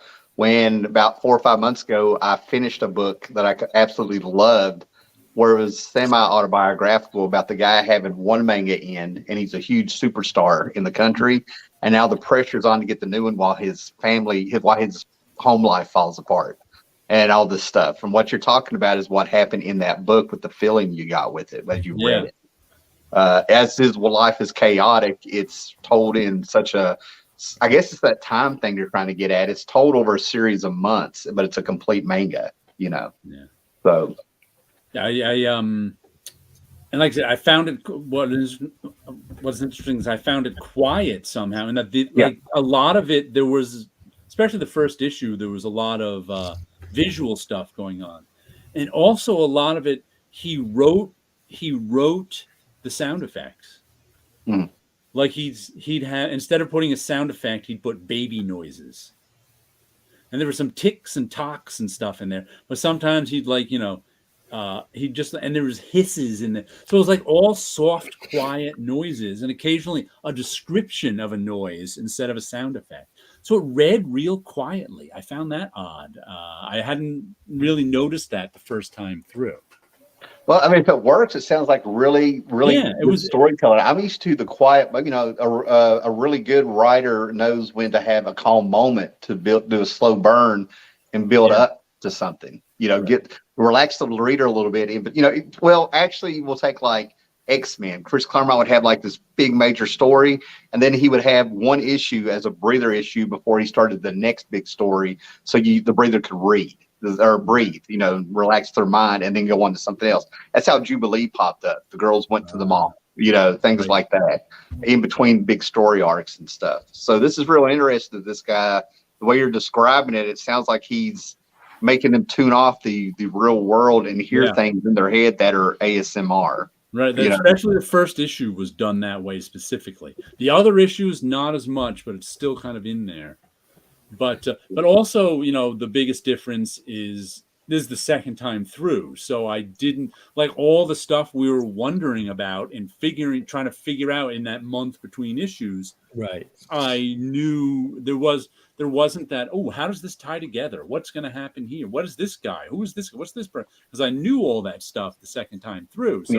So it became, that's of course always a different experience. See, and I'm hearing Frank Miller in my head now. There's some documentary, we all probably seen it, and it's probably downstairs on a DVD or something, but he said time was the greatest enemy of a guy doing a comic, keeping that reader engaged and not having them fly through the book and slowing them down. And this was about his Sin City books. Right. So it's probably on there. We haven't even like touched on the element of time in the storytelling of comic. Okay. These comics are all about manipulating time in the storytelling and how many panels you give this, how many, you know, that was all over this too, because sometimes they'd show things elaborately, sometimes show things shortly. And so the storytelling was all about time too. So that was kind of interesting. Well, Jared, you may relate to this. I loved Kaiju Max, especially in the first few seasons, and I thought it was hilarious. And Matt, Agent 42Q, loves humor comics. So I sent him the first trade, and he said it wasn't funny. And I think it was because he read it all in one huge block, whereas I read it issue by issue, and the humor of it kind of sunk in on me. So by the time I got to the second issue and the third issue, the humor built up for me. Right. Yeah, that happens sometimes. You're right. That's what a lot of times when I read things like I bought all of Invincible in those big volumes. I'll read the way I read them, and they read fast. But I'd read an issue and then put it down because I didn't want to read through it that fast. Right. I'm trying to stay on topic here and stuff, but you're making me think of things like Steve Gerber comics, his Man Thing stuff, where he would do prose, and then there'd be an odd issue of Howard the Duck. He would do prose. I mean, you invested some time reading a comic with him. I've had people read Squadron Supreme by Mark Grunwald, and it's always too much information. That's the feedback I get. They can tell this might be good, but it's too much information in each comic for them, you know. And it's hard for me to wrap my head around that. Right. And then we get back to it was a monthly comic, you know. The decompressed versus the compressed. Yeah. Readers that used to decompressed, it's like, I can't take all this information from one page of a comic. Yeah, it's not even information. It's text. There's so very little reading going on now that nobody is literary minded. They don't understand the text is like an intrusion on the whole visual aspect, and that comes from cinema. And And we're in the also, one medium. Yeah, go ahead. Go ahead. I was getting ready to say we're in the one medium that it messes with both sides of your brain. You know, one is for reading, one is for visual. That's amazing that they're, yeah. I just have to make one comment because Tim on you mentioned Howard the Duck, and a couple of weeks ago on your channel, who was it? Eric Breen? Is that his name? Mm-hmm. Brain, yeah. Eric Breen. He complained about current Marvel comics. You have to be a liberal to like current Marvel comics. 5 minutes after he said how much he was enjoying reading an old Howard the Duck, and I was like, that was the most liberal Marvel comic of the 1970s. People were complaining it was too liberal in the 1970s. I just found it so funny that was the comic he was reading and enjoying, and then complaining 5 minutes later about Marvel comics being too liberal. I was like, Howard the Duck? That was the liberal comic of Marvel in the 1970s. I just found that so those funny. Those were the old liberals that you're used to, not the new liberals who are. Yeah, I was like. No, the problem I see is that the people writing comics nowadays are very unintelligent. Yeah, they don't have natural curiosity in learning stuff, and they don't have cultural references over anything. That's what Howard Chaykin was getting in trouble for saying. Yeah, but Howard Chaykin is right, and Howard Chaykin is an ultra liberal, but Howard Chaykin knows how to write. Yeah, he was saying that. Well, I think his age was a little off because he was anybody from 15 to 60 was raised without the classics or something, and raised on young adult material. So therefore, their references are all young adult material. We didn't call it young. We didn't call it young adult material. I read a lot of literary adventure series that were made for teenagers, for young kids and teenagers. Yeah, they were written by middle school teachers, but they were good. I think another thing is and this could just be a me thing, which is fine if it is. Mm-hmm. But going back and reading books from the 70s, you know, I turned 7 years old in 1980. You're not that political when you're a kid, but I remember things that were going on. I remember what was on the news. You know what I'm saying? As I got older and read about history and stuff, I got it. But I could go back and read Opus, Bloom County. Right. Mm-hmm. And that's very liberal 80s politics and stuff, right? I think you got to get the mindset of when some of this stuff was written and what the current the political atmosphere was at the time. And I think that I'll go, and that kind of bounces off Paulo a little bit. That takes a little bit of intelligence also to be open on knowing what was going on. You know, I'm just saying we may have changed more than Marvel comic books. If you can enjoy Howard the Duck, and that's not too liberal for you. It may have been you who've changed and not the comic books. I am going to say a liberal of 1977 is different than a liberal of 1985, which is different than a liberal of 2010, which is different than a liberal today. And that's why I stay out of politics. I'm like, I bring in, they're like, well, I want to talk about now. And I'll be like, now, wait a minute. You know, like, you know, that's why I really stay out of politics. You know, I'm like, you know, I want to see true of the conservatives too. You get a different flavor. Exactly.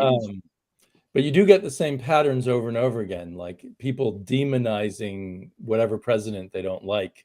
Yeah. You know, you can look at old 70s comics where the devil pulls off his mask and he's Richard Nixon. That's why Richard Nixon. Englehart did that. Steve Englehart did that in Captain America. Yeah, you know, that's what he's referring to. Yeah. Could someone please? I didn't know what I was referring to, but I remember that happening. Mm-hmm. I would say that if a comic doesn't pay for itself with the floppies, it's not getting made. The French magazines, who hardly exist anymore, used to pre-publish the albums. Right. So the magazines themselves were not meant to be the primary profit motivators. But then again, the authors in French comics are paid royalties, not per page. Yeah. So it's But different. comic books are not loss leaders. If they're losing money, they're not printing. They They're get never canceled. getting into trade. Because why would you put into trade a 6-issue series that never sold to anyone?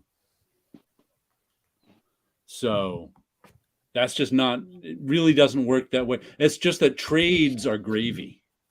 Printing it first in 6 parts for few people buy it month. If it doesn't sell monthly, it's not getting. And trades are not going to get made that much. If trades had to cover the entire cost of getting the comic made, they'd be a lot more expensive. So that's all it is. No, floppies are not printed at a loss. If you do, you're out of business. Resent that I subsidize the trades. Yes, me too. Once again, the Brooklyn Bridge effect. You're either a sucker or an asshole. I agree with Paulo. Books like Sandman, Watchmen, and many great books from the 80s, like Crisis on Infinite Earths, are too difficult for readers who aren't as literate as early generations. Yeah, I would think It's so. a hard truth. Paulo I mean, it says they're sounds. dumber. I agree that they're less literate. I don't know if they're dumber. Yeah. Well, the dumber part is it's like this. I'm not going to say that that a caveman is dumber because he doesn't know that the Earth is round. Why would he? Especially because they can make fire with flint, and I need a lighter. I always say I was just because I read a lot of history. I was just reading something about I just read for the first time Heart of Darkness by Joseph Conrad, which is about a steamboat captain taking a steamboat. I forget which river in Africa in I don't even know what year, the late 1800s, which was a very dangerous thing to do there. And of course, being that it was written in the early 1900s, there's some criticism of the language in it, which you can understand. But I always say, how could these Europeans not think that everybody else was inferior when we see someone who can't work an iPhone and we think there's something wrong with them? We do. You can't work an iPhone? Oh my goodness. We think they're somehow inferior when we see people who can't work an iPhone. Imagine meeting people from the Stone Age. It's a lot. That's why I can understand why these European explorers thought the natives, wherever they were inferior to them. Because why wouldn't you? Got these big, huge sailing ships and guns, the height of technology, and these people got bows and arrows. How could you not think I would think it would be human to think you're superior to them. Mm-hmm. So, to what Paulo was talking about, I also think the nature of the editorial staff is much different than from the days where comics maybe seemed better to us, at least in terms of Marvel and DC comics. I've not seen a lot of. I don't know. I'm going to be tactful here. I've not seen a lot of background suitable for being at the job a lot of them are in with the information they put out. Let's put it that way. Right.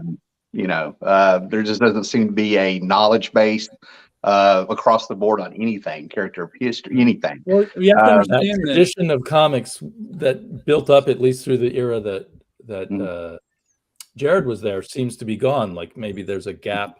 Well, what it no is longer educating people. First, the bankruptcy, Ron Perlman bankrupting Marvel ended a lot of editorial careers, and then so that cut off a lot of the institutional memory. Then when the early 2000s rolled around and Bill Jemas was in charge, he purposefully hired editors who knew nothing about comics. He was proud of that fact. I don't even think they were even English majors. I was about to bring up the downfall of Marvel. He thought that was a strength to bring to comics. I was about to bring up that interview, some comments, because he was saying things like it's a way of bringing fresh new ideas if they don't know what happened before. They reckon it was a creative decision. That's what got me. Yeah, it was nuts. A lot of institutional memory was gone. What was that, Wilson? Fresh new ideas. They just took Spider-Man. They gave us everything that happened in Amazing Fantasy 15, and then he stretched it out for 6 issues. Yeah. But what do I know? But But I'm I've told fascinated the by. story. Sorry, Okay. I just want to say I am fascinated by the whole concept that you guys are talking about time, because I never read Watchmen as an individual book. Right. I've only ever owned it as a trade paperback, and I could never finish that damn thing. I would always start it.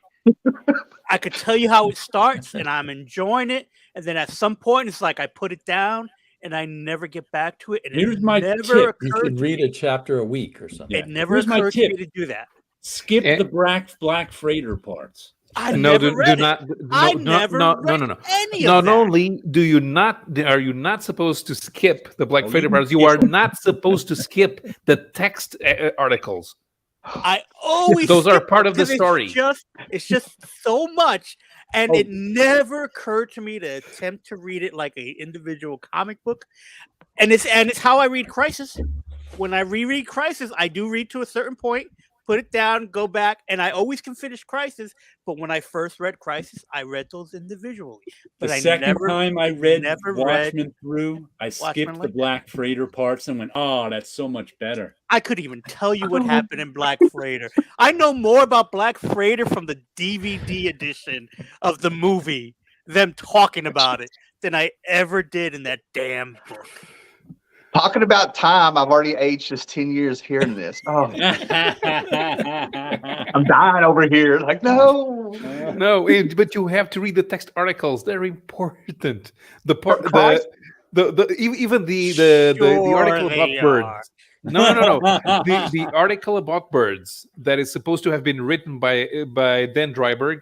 That is the thing that tells you how boring Dan Dryberg is as a person. Crisis Infinite Earth is actually, I broke it down in my head to where it's a 3-part act. And number 9, with all the villains in it, that's your breathing room. That's just to let everybody know what the world looks like right now before we go into the last act and stuff, right? The first act is the first 4 issues where you know what's going on, and then the second act is the 2 deaths of the 2 big heroes, like your Empire Strikes Back, like the bad guys looks like they've won and everything, and oh my god, what are they going to do? And they bring it back in. Watchmen, though, Watchmen is exactly what it's supposed to be. Everything you could do in comics, you can't do in every other medium. So I don't know if there's a first, second, third act in it or how the structure is, because it is supposed to be sequential month to month with a cliffhanger, with callbacks. You're supposed to actually sit down with a glass of wine by a fireplace and be able to flip back and forth through the book and see all the callbacks and all the symbolism and everything that's going in there. It's almost like a living entity there, you know. Yeah, last So- time Well, I needed more wine in high school, is what you're telling me. It seems necessary, to quote Johnny Depp. Yeah, you know. Last time I had Watchmen, I actually a couple years ago took out the Absolute edition from the library, and I didn't even want to read it. I just wanted to look at it, and I actually had a lot of fun doing that. Just what you said. I'd flip back and forth. I'd read parts. I'd flip to other parts. I just pick it up every now and then because I kept it next to my and read the parts I wanted to read, and it was very enjoyable. I've read it since 1988, and I still find little things they put in there to the point where I don't know if that was on purpose or not. You know, a lot of people missed the busting of the locks, and then the gang with the knots on their head, like the samurai knot. I could go on. I'm really going to turn into a Watchmen show, man. But yeah, I could. Been reading Prince Valiant from the start, hoping to reach 1950, just about 4 pages a day. Best 10 minutes of my day. Yeah, I've been reading Terry and the Pirates that way. I want to do that with the. I want to do that with the Phantom. The Phantom is what I want to do that I've with. never read the Phantom much of that. Maybe well, an issue or 2. You can read each individual storyline as a regular comic. But Wilson McCoy's artist is just so boring. Todd McFarlane was quoted as saying he never reads books and newspapers. It's just flipped to the sport page. Very proud for his strength. Explaining that shit writing is hey, that's right. I got the latest issue of Spawn 2 last week without Todd McFarlane's shit writing. Well, I tell you what, man, Todd McFarlane's somebody that I will not put down his writing because he knows he's bad. And I always say it. If you go back to his Spider-Man series of #1, he's in the letter pages begging people to teach him how to write. So there was a point he was willing to listen. But 30 years later, he was should have asking the wrong learned people. stuff. Was that Sleepy? McFarlane was asking the wrong people if he was doing it in the letters Yes. page. You're supposed to be entertaining us. Why are you asking us how to do your job? I get it. Walk over to Denny O'Neill's office and ask him for a lesson. He taught Or is Frank doing Miller. it. Well, talking about floppy issues, I picked up this straight to hardback Jeff Lemire comic, Let's The see. Passageway, which is the first of a universe that he's creating that he's calling the Bone Orchard Mythos. I have no idea what the Bone Orchard Mythos is after reading this. It's a fun Cthulhu, H.P. Lovecraft-esque horror story. With Who's drawing it? What's his name? Andrea Sorrentino, Okay. the guy who did Primordial, and I know the name. he basically does photo collages, I believe. Okay. But they're very well done photo collages. Yeah. But I'm just wondering if they will continue to do this sort of thing. Like they're trying to skip the floppy stage. And I know that Brubaker and Sean Phillips are doing that now. So if you have a big enough name, maybe you think you don't need to do that floppy stage. I know but I would think Brubaker and Phillips have done well with doing that. But what's weird about that is I have one of the Reckless books. I feel no urgency to get them when they come out as graphic novels because they always go down in price on Amazon. So it's like anytime I'd buy, I feel like if I were to buy it on day one for $25, I'd just be being a sucker. Mm-hmm. So it's like, well, if you bought on in-stock trades, day one, you get a better discount usually than later. They often, like, if there's a trade, it's cheaper than the individual issues. Right. But when it doesn't come out in individual issues, it's kind of like if Reckless was coming out in individual issues, it'd be on my pull list. Right.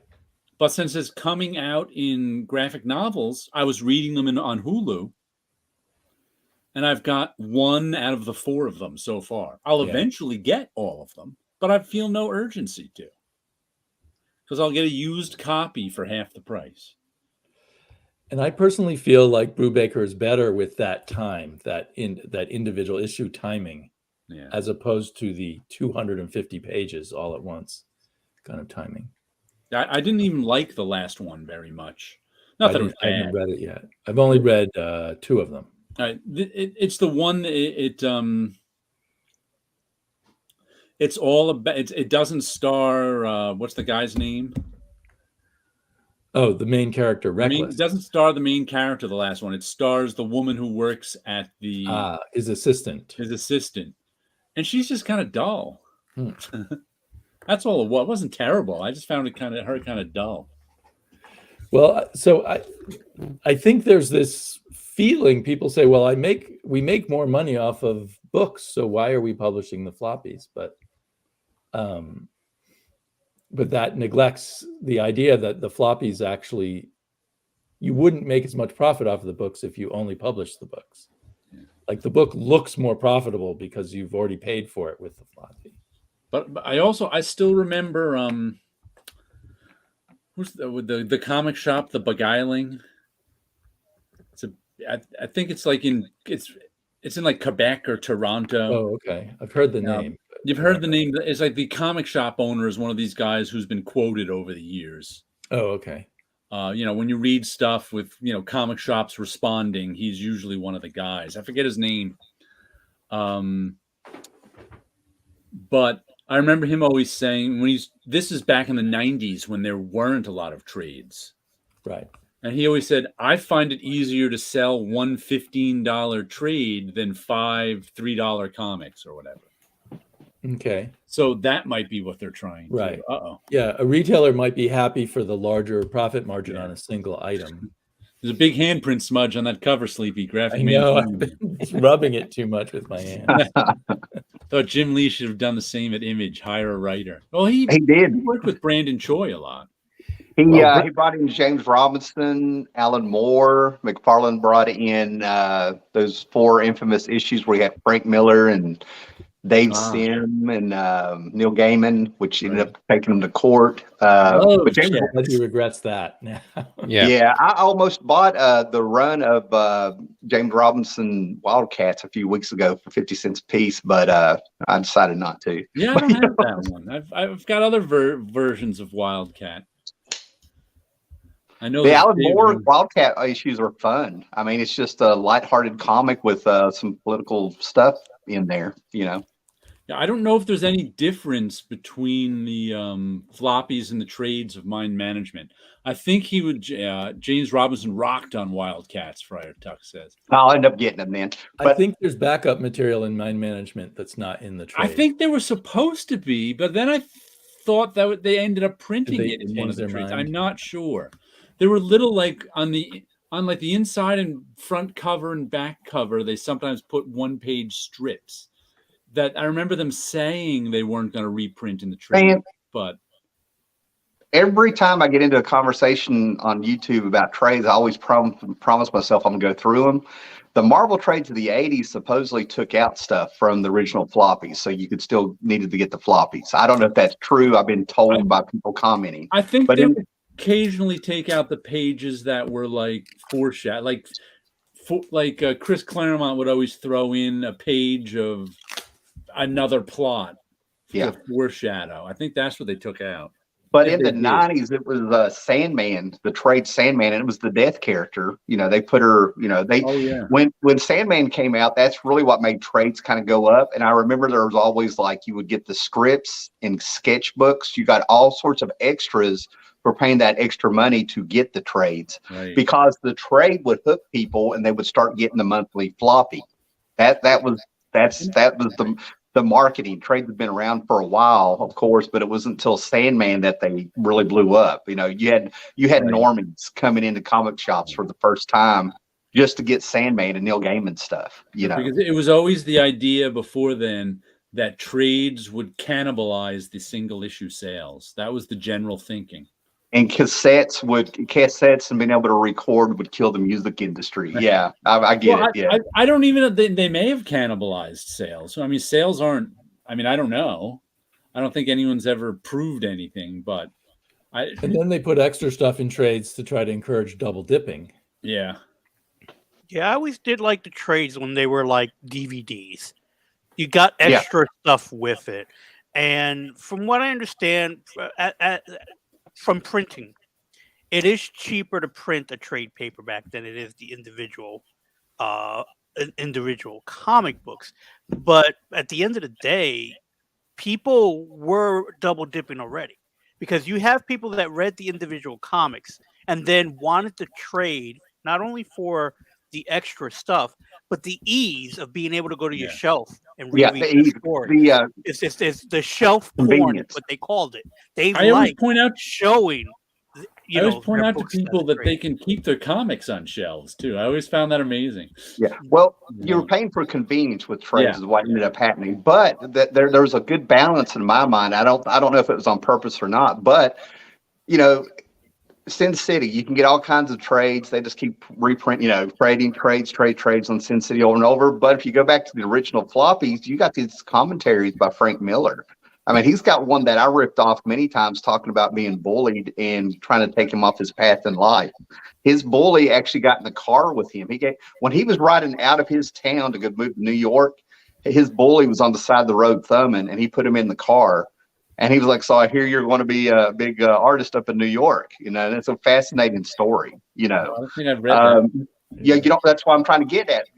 There's so many different volumes of the Sin City trades. If you go back to the original floppies, he's got some amazing stories and commentaries in there. Okay. And then there's things like letter pages. I mean, I've been sitting here taking pictures of these Bronze Age comics where I found a Mark Grunwald had wrote in, Kurt Busiek had wrote in, stuff like that. I find it fast. There's more to the floppies than what was in the trades. You know, you could get the trades for convenience and get the whole story and not have to worry about, about spending money. And, there's all kinds of pros for it. There used to be a lot of pros to get the floppies. And it was like the commentary, the letters pages, the interaction, things like that. Cerebus, at the end, the letters page was often more interesting than the comic. Cerebus was on my mind, but I didn't want to keep talking, man. Yeah, I mean, I've got something like 225 issues of Cerebus now, just because of I got the first appearance of Bowman in Cerebus. People don't know that, and Puma Blues, and then of course the letter pages and whatever Dave Sim felt like writing about and stuff. Right. Yeah, not in the trades, No. Good stuff. But so few of the current comics, even the indie comics, which I have a higher opinion of, they don't have much back matter anymore. No. Guys, I don't know if you can hear that. I've got ambulances and stuff across the road. That's why I took off. I don't know if can you hear that? Do I need to turn my mic off? A little bit. It's not too loud. Yeah, but Savage Dragon is one of the few comics left with a pretty long letters page, and I never read it. Oh, really? When I was getting Savage Dragon, I really enjoyed the letters page. He would be answering everybody quite thoroughly, making comments about the economics of comics or what size paper he was drawing on and things like that. Well, I finally got something good to say about Bendis, because I've always felt like Bendis, first of all, his crime writing is where he should stay, in my opinion, right? But he had some of the best letter pages in comics in his books, because he took emails, letters, everything, and it was pages and pages of. He had an interesting audience. He actually lucked up with the feedback he got from his audience at one point. Oh, that's right. Classic X-Men they sometimes put extra continuity pages in there. Oh, yeah. Yes. Yeah. That's why I bought that for probably about the first 2 years. Because they split issues in half, didn't they? So they needed more pages. It wasn't so much in half. The in the 70s, comics had 17 story pages, and they needed 22. Okay. That was the other reason, because in the first issues, the characters were not set in stone. There are a couple of mistakes that Claremont took the opportunity to fix, like Nightcrawler teleporting inside Cheyenne Mountain, when it's what is established later that he can't teleport to a place that he's never been before, right? Because he doesn't know what it looks like. Yeah, and actually, I'm so glad you're here, Paulo. Yeah, actually, those stories, they weren't just filler; they were quality. They were actually very good. They were actually very good. Yeah. I really wish there was like a letters page and back matter in this brand new. That's Eric on Powell my pull list that didn't show up this week. Yeah, so you'll be getting that soon. It's really cool. But, I knew I should have got that. Yeah. But it just at the back, it just has ads for his other books. I would just love to hear some rambling editorial by Eric Powell or something. That would be nice. Have you met Eric Powell? The experience. Have you met Eric Powell? No. If you have a chance to meet him at a con, I haven't met him in a few years. He's in the roller derbies and burlesque and stuff. And it amazes me that he's from Tennessee with all his interest. But he's gotten with a girl last couple of years, and they're a very nice couple, but she's a roller derby girl. And he used to be and he still is, but he used to be real approachable, and he's a quiet guy, but he would sit there and answer anything you wanted to ask. But when he's had that girl at the table with him, not so much. He actually saw me and Scott Connor in the lobby of the hotel across the road where everybody was staying for the con. And I saw him like kind of want to talk to us. And I saw the girl look at him like, nah. She's tired of the fanboys. So we ended up hanging out with the Hernandez brothers over there on the other side of the place. Yeah. So whatever, I like reading letters pages in books like Sandman. Neil Gaiman, the editors, would answer questions. Yeah. If Sim had never answered letters page, Cerebus wouldn't be. Yeah. I think the X-Men were the ones that were my favorite and only letter pages that I read, because for a while the X-Men were answering the letters. Really? For a short while, the X-Men themselves were answering the letter pages. Like 1 month will be Wolverines, 1 month will be Kitties. I don't know how many they did, but this is back. This would have to be in the late 80s, Claremont run. Probably around the time Wolverine was getting ready to get married in that time period. So that would have been, I think those would have been Byrne issues. Claremont and Byrne. But I'm not positive. But I do know that there were a few issues where the X-Men themselves were answering the letter pages. So that's cool. That is cool. That's very cool. And for those of you who don't know, Mind the Comics is talking about floppies getting extra stuff. Comics, come in 24, 32, 40, 48. So if you want to, you can't just add one extra pages of letters. That's what he says. So by the way, the actual number of story pages were 26, but I don't think this dollar comic includes the prose from the novel Under the Hood. So 26 stories of actual comic. And then maybe like another 3 pages of prose. Right. Oh, there's the end of Gore Vidal's sentence. If Sim had never answered the letters page, Cerebus wouldn't be as controversial. Yeah. I went back and read that stuff. It had to be the era. Because I was really waiting for something juicy with some of the stuff that he said. And I'm sitting here thinking what was going on in his real life still needs to be addressed, if we're going to go this way with it. But I'll just leave it there. Well, I describe him as a born-again horn dog. Because you know how they say that a lot of times people who were smokers make the most pain in the neck anti-smokers kind of thing. You've heard that. Dave Sim in his youth was a horn dog. He chased women all over the place, and then he stopped. And then he became anti-chasing women and got him in trouble. He was better off chasing tail. He was getting in less trouble doing that. Interesting character, man. So yeah. I'm happy just not having read those last Cerebus books. So I just enjoy what I have read. Despite having a great cover, his last Cerebus in Hell, which I'm the only one getting. Right. I couldn't do it. I couldn't hang in. Yeah, I couldn't hang in anymore. Was the Cerebus Dave Sim as St. Augustine. All right. It was, I generally, they're hit or miss. They really are. But the last issue was so it was unreadable. It was like, but the cover was great. It was a parody of the Alf cover. I actually remember the very day that I got that last issue of Cerebus. Like it's a benchmark in my life just because I remember I was with my first wife. We were in Johnson City. I just pulled in, didn't tell anybody what I was doing, went in, saw it, flipped through it, went ahead and bought it. And I was like, that's it. I was like Ralphie. I was like Ralphie on the Christmas Story when he got when he found out the Ovaltine was just a commercial, the Ovaltine message, the secret decoder ring and everything. I had that same reaction when I read that last a fart. He dies and farts. And I'm like, what? It was I don't like bathroom humor. You know what I mean? Like, I was late to Cerebus. I don't know why I never jumped on. I had the first Cerebus I read was the early 90s when the Cerebus Biweekly first started coming. Because all through the 80s, I said to myself, because I'm an indie guy, I'm going to read Cerebus, but I want to start from I want to start from the beginning. I'll get the phone book, I'll get the back. And I just never did. Cerebus Biweekly started coming out, I think, in the early 90s. I put it on my pull list. I was like, you know what? I'm going to start reading Cerebus. But that only lasted like 25 issues. Meanwhile, I had to get a bunch of issues in between. And then I said, you know what? I'm just going to start reading with the phone books. So I was reading the collected Cerebus stuff. And that's how I read it mostly through the 90s. In the early 2000s, I said, you know what? I want to be along for the monthly ride when Cerebus ends.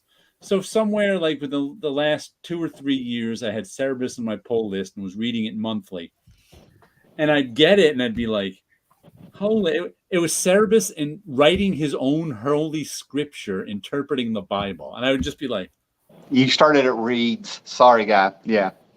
And I'm just reading it. And I'm just like, You can't. It's unreadable. It's unreadable. And I read it. I read it all, and I'd always say, "My goodness, the letters page is more interesting than the comic." High society, church and state. Yeah, go ahead. Go ahead. Yeah. And then every now and then I say to myself, you know what? I should go back and read those ending cerebuses and see how I think about it 20 years later. See if I missed something. Then I go, life is too short. There's plenty of comics I'd rather reread than ones I didn't really like the first time around. Well, I started to reread from the beginning with all my Cerebus stuff. And I started out saying, oh man, you just need high society, church and state, maybe the first 100 issues. Then as I reread them, I was like, okay, maybe you just need the first 150. They're all right. And then I'm like, the first 200. Well, I've ended it, guys. I made it through about 225. Next story arc is like Rick's story, which is all right. After that, I'm like, you can't do it. You can't do it. And I had Jahard give me a sticker. I told Gerhard the same thing. Jahard, I met him at Heroes Gerhard, as far as I know. Well, he gave me a sticker for reading all 300 issues. And I even told him right to his face. I was just like, I can't, oh man, there's this one story. Ironically, the one storyline that is impossible to read because it's nuts is the trade that's worth the most. If you can get it, he still gave me the sticker. He was like, he wanted to say he agreed, but he didn't come out and say it because he's Canadian and nice, I'm like, So he gave me a sticker. I have my gold star for reading Cerebus. Knowing you read everything. Tim's pronunciation just reminded me. You said one word on one of your shows a few weeks ago that I was watching that made me go, huh? The English language is a funny thing. And the word you said was finite. Finite. And I was like, finite? What's he talking about? I don't know. Finite. Oh, finite? Oh, and okay. I was like, that's weird. Why do we say finite and infinite? So that's obviously where you got it from because... I read. Yeah. Right. Infinite is how we pronounce infinite, but the opposite, finite, we pronounce differently. And I was like, why don't we pronounce it finite? Yeah, my reality, it's not an excuse. My reality for messing up names and certain words and stuff is I'm an oddity where I grew up. I mean, it's a little hillbilly coal mining town, and I read. And you didn't really exactly have a lot of scholars around here to correct me. If anything, they would ask if I was from here to begin with as I was growing up.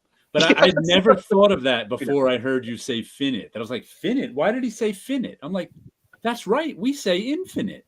You take the in off and it becomes finite. Why is that? Yeah, it does make sense.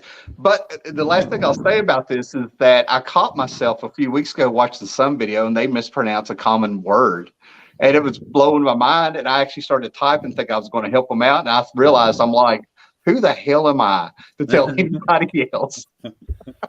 When I was a kid reading Elric novels, I thought there was a group of gods of chaos. And I thought there was a secret agent, bad guy secret agents from Get Smart called Chaos. I thought those were two separate things. See, that's where I got the name for this show from, was that Cavern of Chaos where he found the sword in the first book and nobody's caught on to it.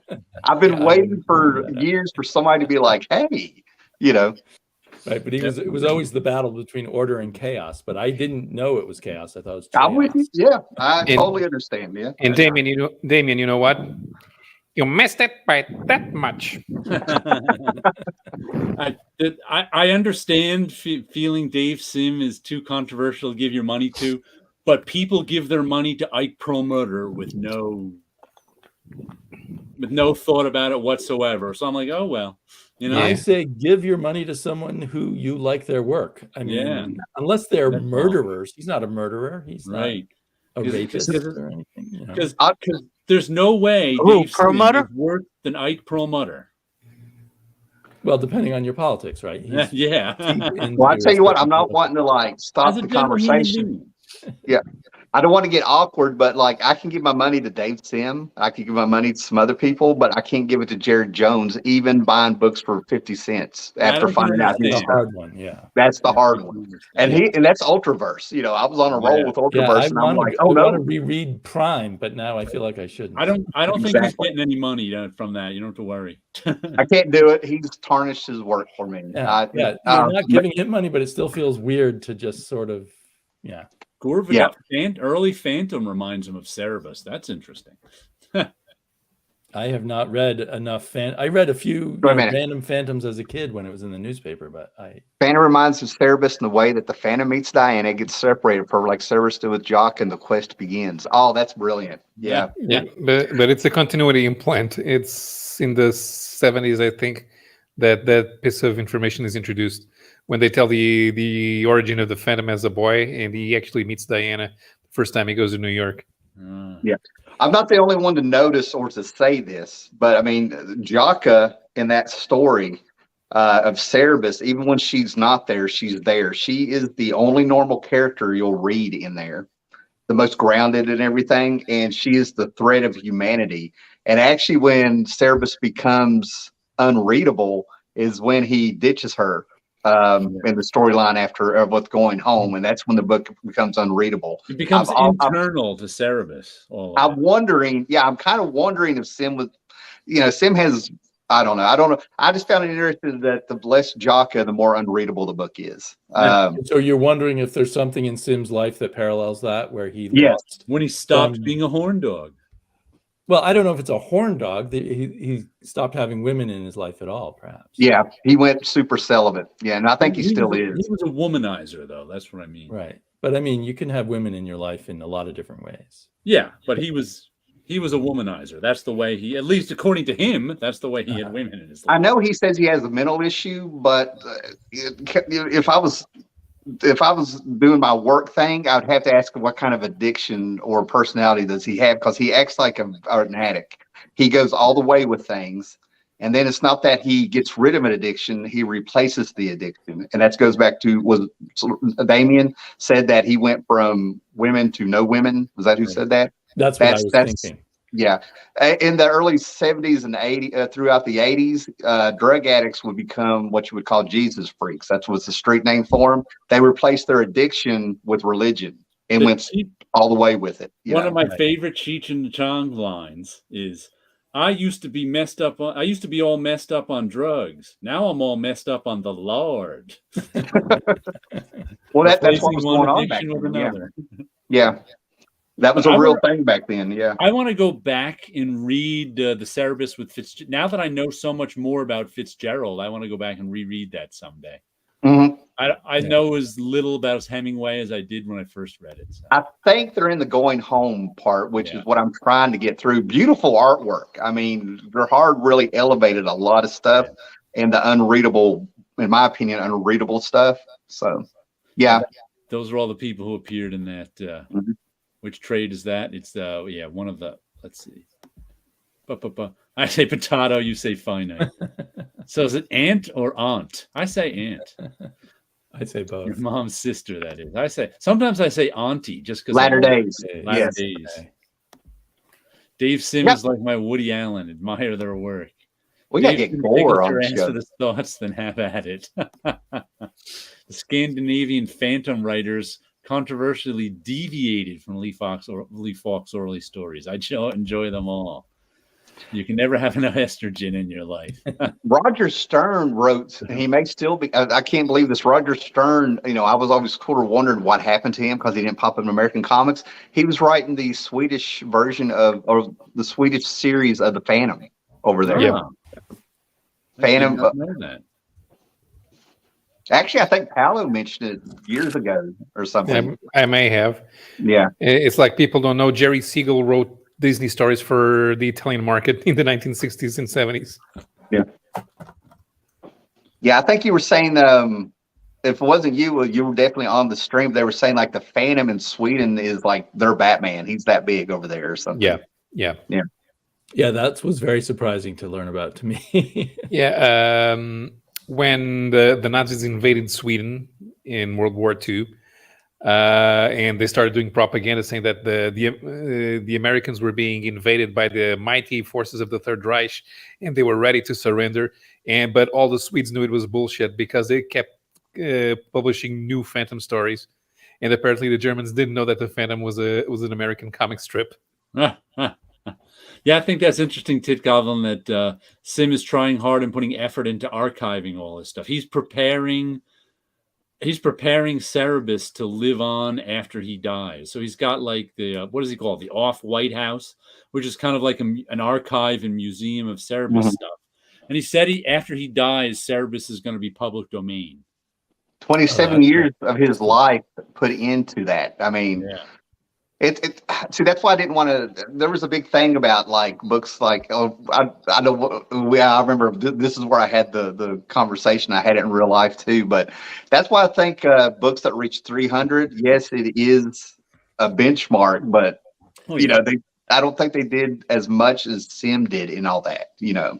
Yeah, I can agree. celebrate both of them. I'm okay with, you know, Todd McFarlane celebrating Spawn hitting 300. Because Spawn only exists because Todd McFarlane wants it to, even though he doesn't do everything on it. If it wasn't for Todd McFarlane being obsessed with Spawn in comics, it wouldn't exist. Because most guys would give up. They wouldn't have it carry on. So I'm okay with him celebrating. So it's an act of willpower, but not really an act of art the way Cerebus was. So I can celebrate his act of willpower, him wanting the art to exist. Hold on. This is not kiss and butt or anything, but I'm totally going to be stealing that, okay? I'm just act of willpower. I'm calling somebody up as soon as I get off this stream like, I got you, mother effer. Yeah. Right. Think about how many issues he kept that thing going when no one was buying it. And he was honest about it. Are you talking about McFarlane or Sim? Because Sim would actually show, Sim in each issue would show you how many books were printed, and you saw that thing go down to like 8,000 books at some point. So did Spawn. And Jared is reading us off of his covers what they sell now. Okay. They give you down to what, under 2,000 or something. Like that Alf issue was obviously one of the more popular ones. I think it was 2,400. That's funny. But what got me, we're talking about Sim and McFarlane, and I still can't get over the fact that Sim says more people saw Cerebus in that one issue of Spawn number 10 than had seen him at 17 years at the time? Right. That's amazing. Where is it? There we go. I think Todd's more an act of ego, not willpower. But hey, whichever it is, most people wouldn't keep it going. Vertigo's Hellblazer, 300 issues written by and driven people. But that's just it. That's a corporate thing. There's no one individual person who had to keep that. That was just sort of corporate. It's like Spider-Man is going for 1,000 issues now, but that's corporate owned. There's always new people to keep it going, and always new people in charge. That's just sort of corporate momentum. Well, I also that corporate part though. That corporate part, as much as the thing about Image is they're for a little bit turned into the very corporations they were raging against. Okay. But what got me is that I respect Todd McFarlane because he got me to buy 4 issues of Spawn books or related books 30 years later. He actually was able to get me hyped up to want to check it out again. He's got me. It's a mind-blowing comeback to be a best-selling comic 30 collecting years Spawn later. Just because it's the last of the 299 books. That's the only reason I buy this. I mean, most of the current people on YouTube are buying Spawn. Yeah, it's nutty. It's a huge book at the moment, and they don't. That's most awesome. of them, I don't think they understand how unpopular Spawn had become. Yeah. My first encounter, you and a lot of people's first encounter with Cerebus was Spawn number 10. I've got the Dave Sim thing where I had to do a Kickstarter where I got this special issue of Spawn number 10. You just maybe will remember that. I know where it's at, but he had a couple of. I'm still getting emails on updates for that book, even though I got it about 1.5 years ago. I'm so glad I bought it, man. Yeah. By the way, the last thing I got last week was the final issue of The Lion and the Eagle, number 4, which was kind of the most anti-war issue of them all because they didn't win the battle. They were mostly a lot of soldiers he led. This is one of the battles in Burma in World War II in 42 or 43. I can't remember what year. But it's the British, and the whole idea was these guys were a small force that they dropped behind enemy lines and in Burma to cause havoc. That was what they were. But in this particular battle, they decided to bid a much, much bigger force to drop behind enemy lines, cause havoc, and then they were going to meet up with this other bigger force for a big battle that they were going to get some stuff back. The only problem was they never met up with this other bigger force. So as they say in here, what happens is if you drop a big force into the jungle, they just whittle you down by attrition. So that's what was happening throughout this whole thing. And the guy who's in charge, he just kept losing more and more until they finally pulled him out. So they dropped this big force in the middle of the jungle. They accomplished nothing except getting a lot of casualties, and then they shipped him out again. And like the last half of the book was kind of the aftermath of that and sort of the fallout of it. And even it was like, man, we forget like how it wasn't that long ago where malaria would just wipe you out. Like if Northern Europeans went into the tropic, like this guy caught malaria and it took him 8 years to get over it. And that, in the same week I read this, I'm also reading The Heart of Darkness, where everyone's dying from, all the Europeans are dying from malaria too. So I was like, that wasn't that long ago. Malaria would wipe you out if you went into the tropics. There's a lot of things in actual history. Malaria kind of lets some people off the hook of on things and stuff when it comes to like invasions and other things and stuff. It was pretty much a death sentence, man. But yeah, Burma was probably the worst World War scenario. Yeah, they certainly got that across in the last half of this. So, not to jump in there, I'm going to hop off here in a minute here. But Silverblade #1, I found this for $1, and this came out the same month that Watchmen #12 came out, right? I still have that. I bought all of those Silverblade. Is that Gene Colan? I think Gene Colan. Looks like Gene. Gene Colan and Carrie Bates, Gene Colan, Claus Janson, right? I've never read this. I've seen articles for it, but I thought it came out earlier, like 83, and apparently it came out in 87. But the reason I got this is #1, it was direct market, so it wasn't on the spinner racks. It'd be about 2 years. It'd be about 2 years. Well, according to this, it would be 2 years before I got to my first comic book shop. So I've seen the thing. But what got me is that it's supposed to be free. Yes. So I like that logo too. Yeah. Well, I'm kind of curious. I've never read it, but anyway, it actually has the poster in it. Would you like to see it? Sure, let's see. Yes. We're tease us with a poster. Oh, I haven't looked at it either, man. I'm just saying we're doing this all together. I actually have that. I have no memory of what the poster is.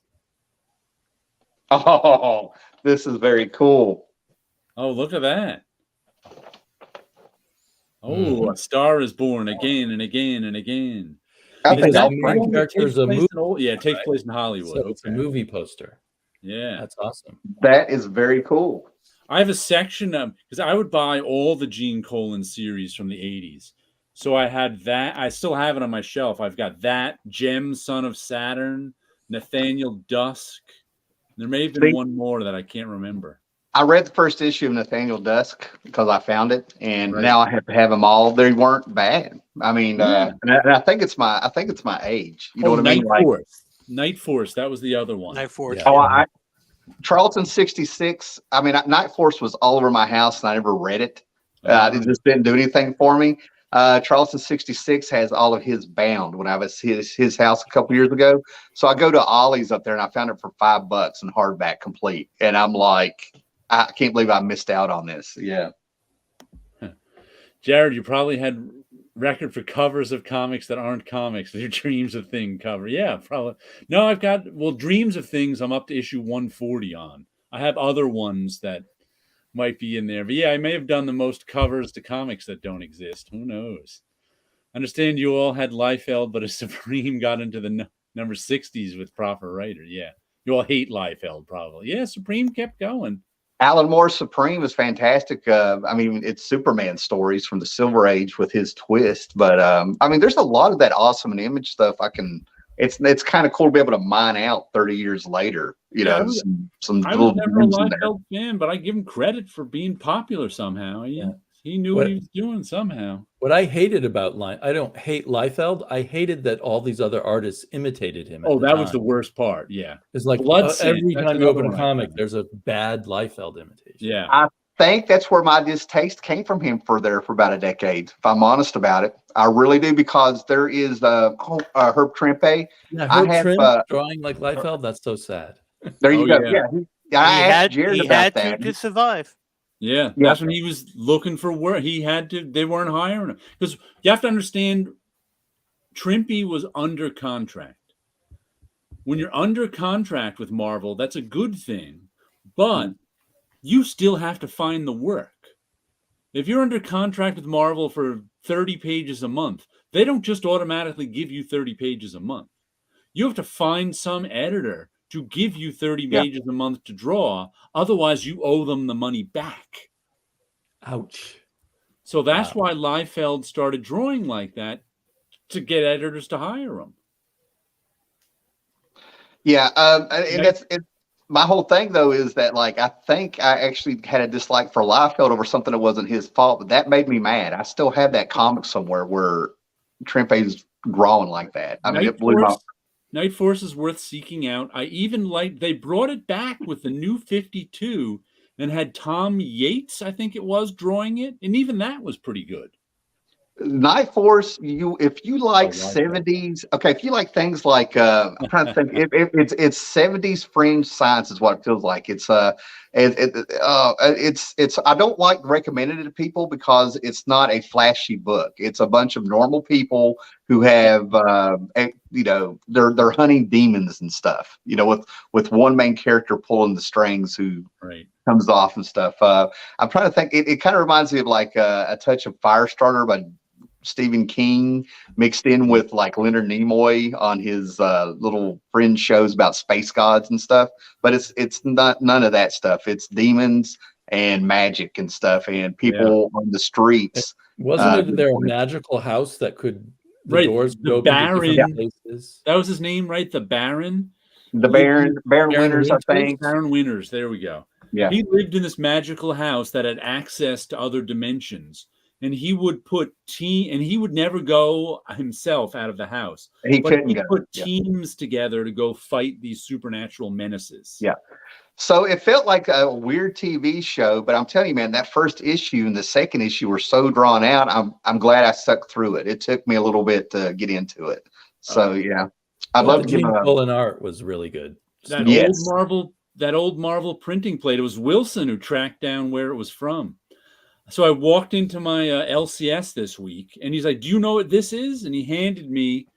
It was I was like, "I think it's a printing plate. It's metal, and printing plates are all like sort of. So it's like the actual image is raised up off of the metal because all the other stuff was etched away with acid, and then the black ink from being pressed is in the raised part. So it looks like black ink on metal, except this one also had it was magnesium, had a lot of corrosion on it. So there was a lot of white. Instead of like orange rust, it's white rust. So that was kind of all over the plate. He was trying to figure out a way to get it off. Maybe he can, maybe he can't. But it turns out Wilson eventually tracked it down. It was an ad from a magazine, like a magazine for magazine distributors. Was it Foom? No, it was no. It was if it was printed in a comic book, we would call it a house ad. But I knew it wasn't a house ad because I do remember the text on it, and it basically was an ad for Marvel to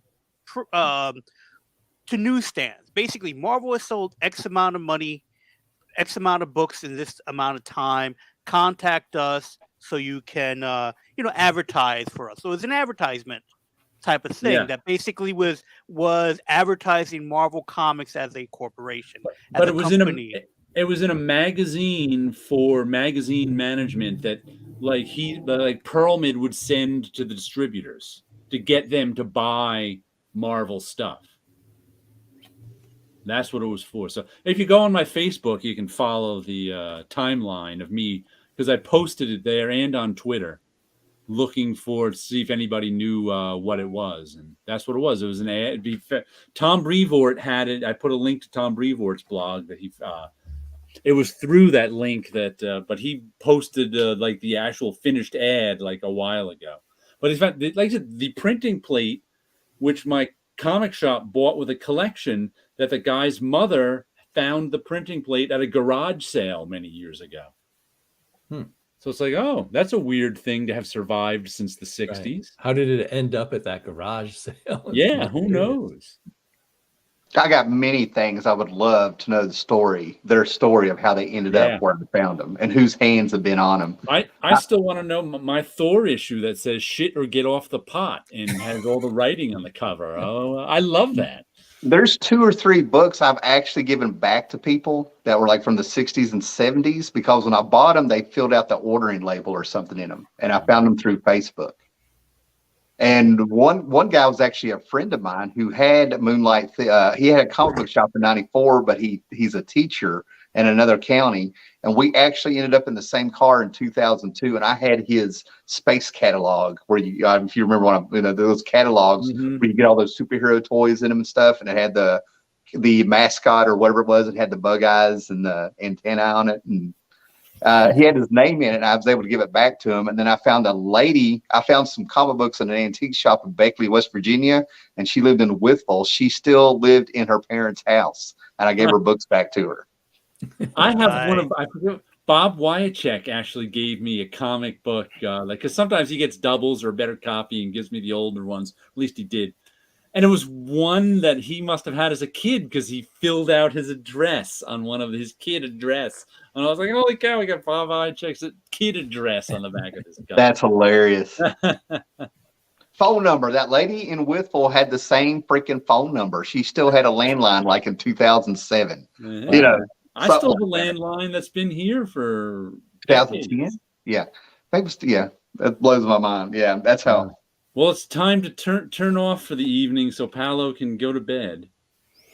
Yeah, I have a lunch with my old journalist colleagues. Oh, cool. That sounds like fun. We're going to eat lots of fish and drink lots of wine. And I want to thank Damien for stopping by when I was the only one on here to keep me company. I'm glad that I was free. I watch the show while I'm cooking and things usually, but tonight my wife and daughter are off eating elsewhere. Yep. It was really odd. I fell asleep. I didn't go to work today. I fell asleep and I woke up and I got the alert that you were on, that you sent the thing, and I get on here and I had to check what channel I was on. I'm like, what? Huh? That would be funny if you click on a link and you're in the middle of some live show you didn't know about. It's happened before. It has. Yes.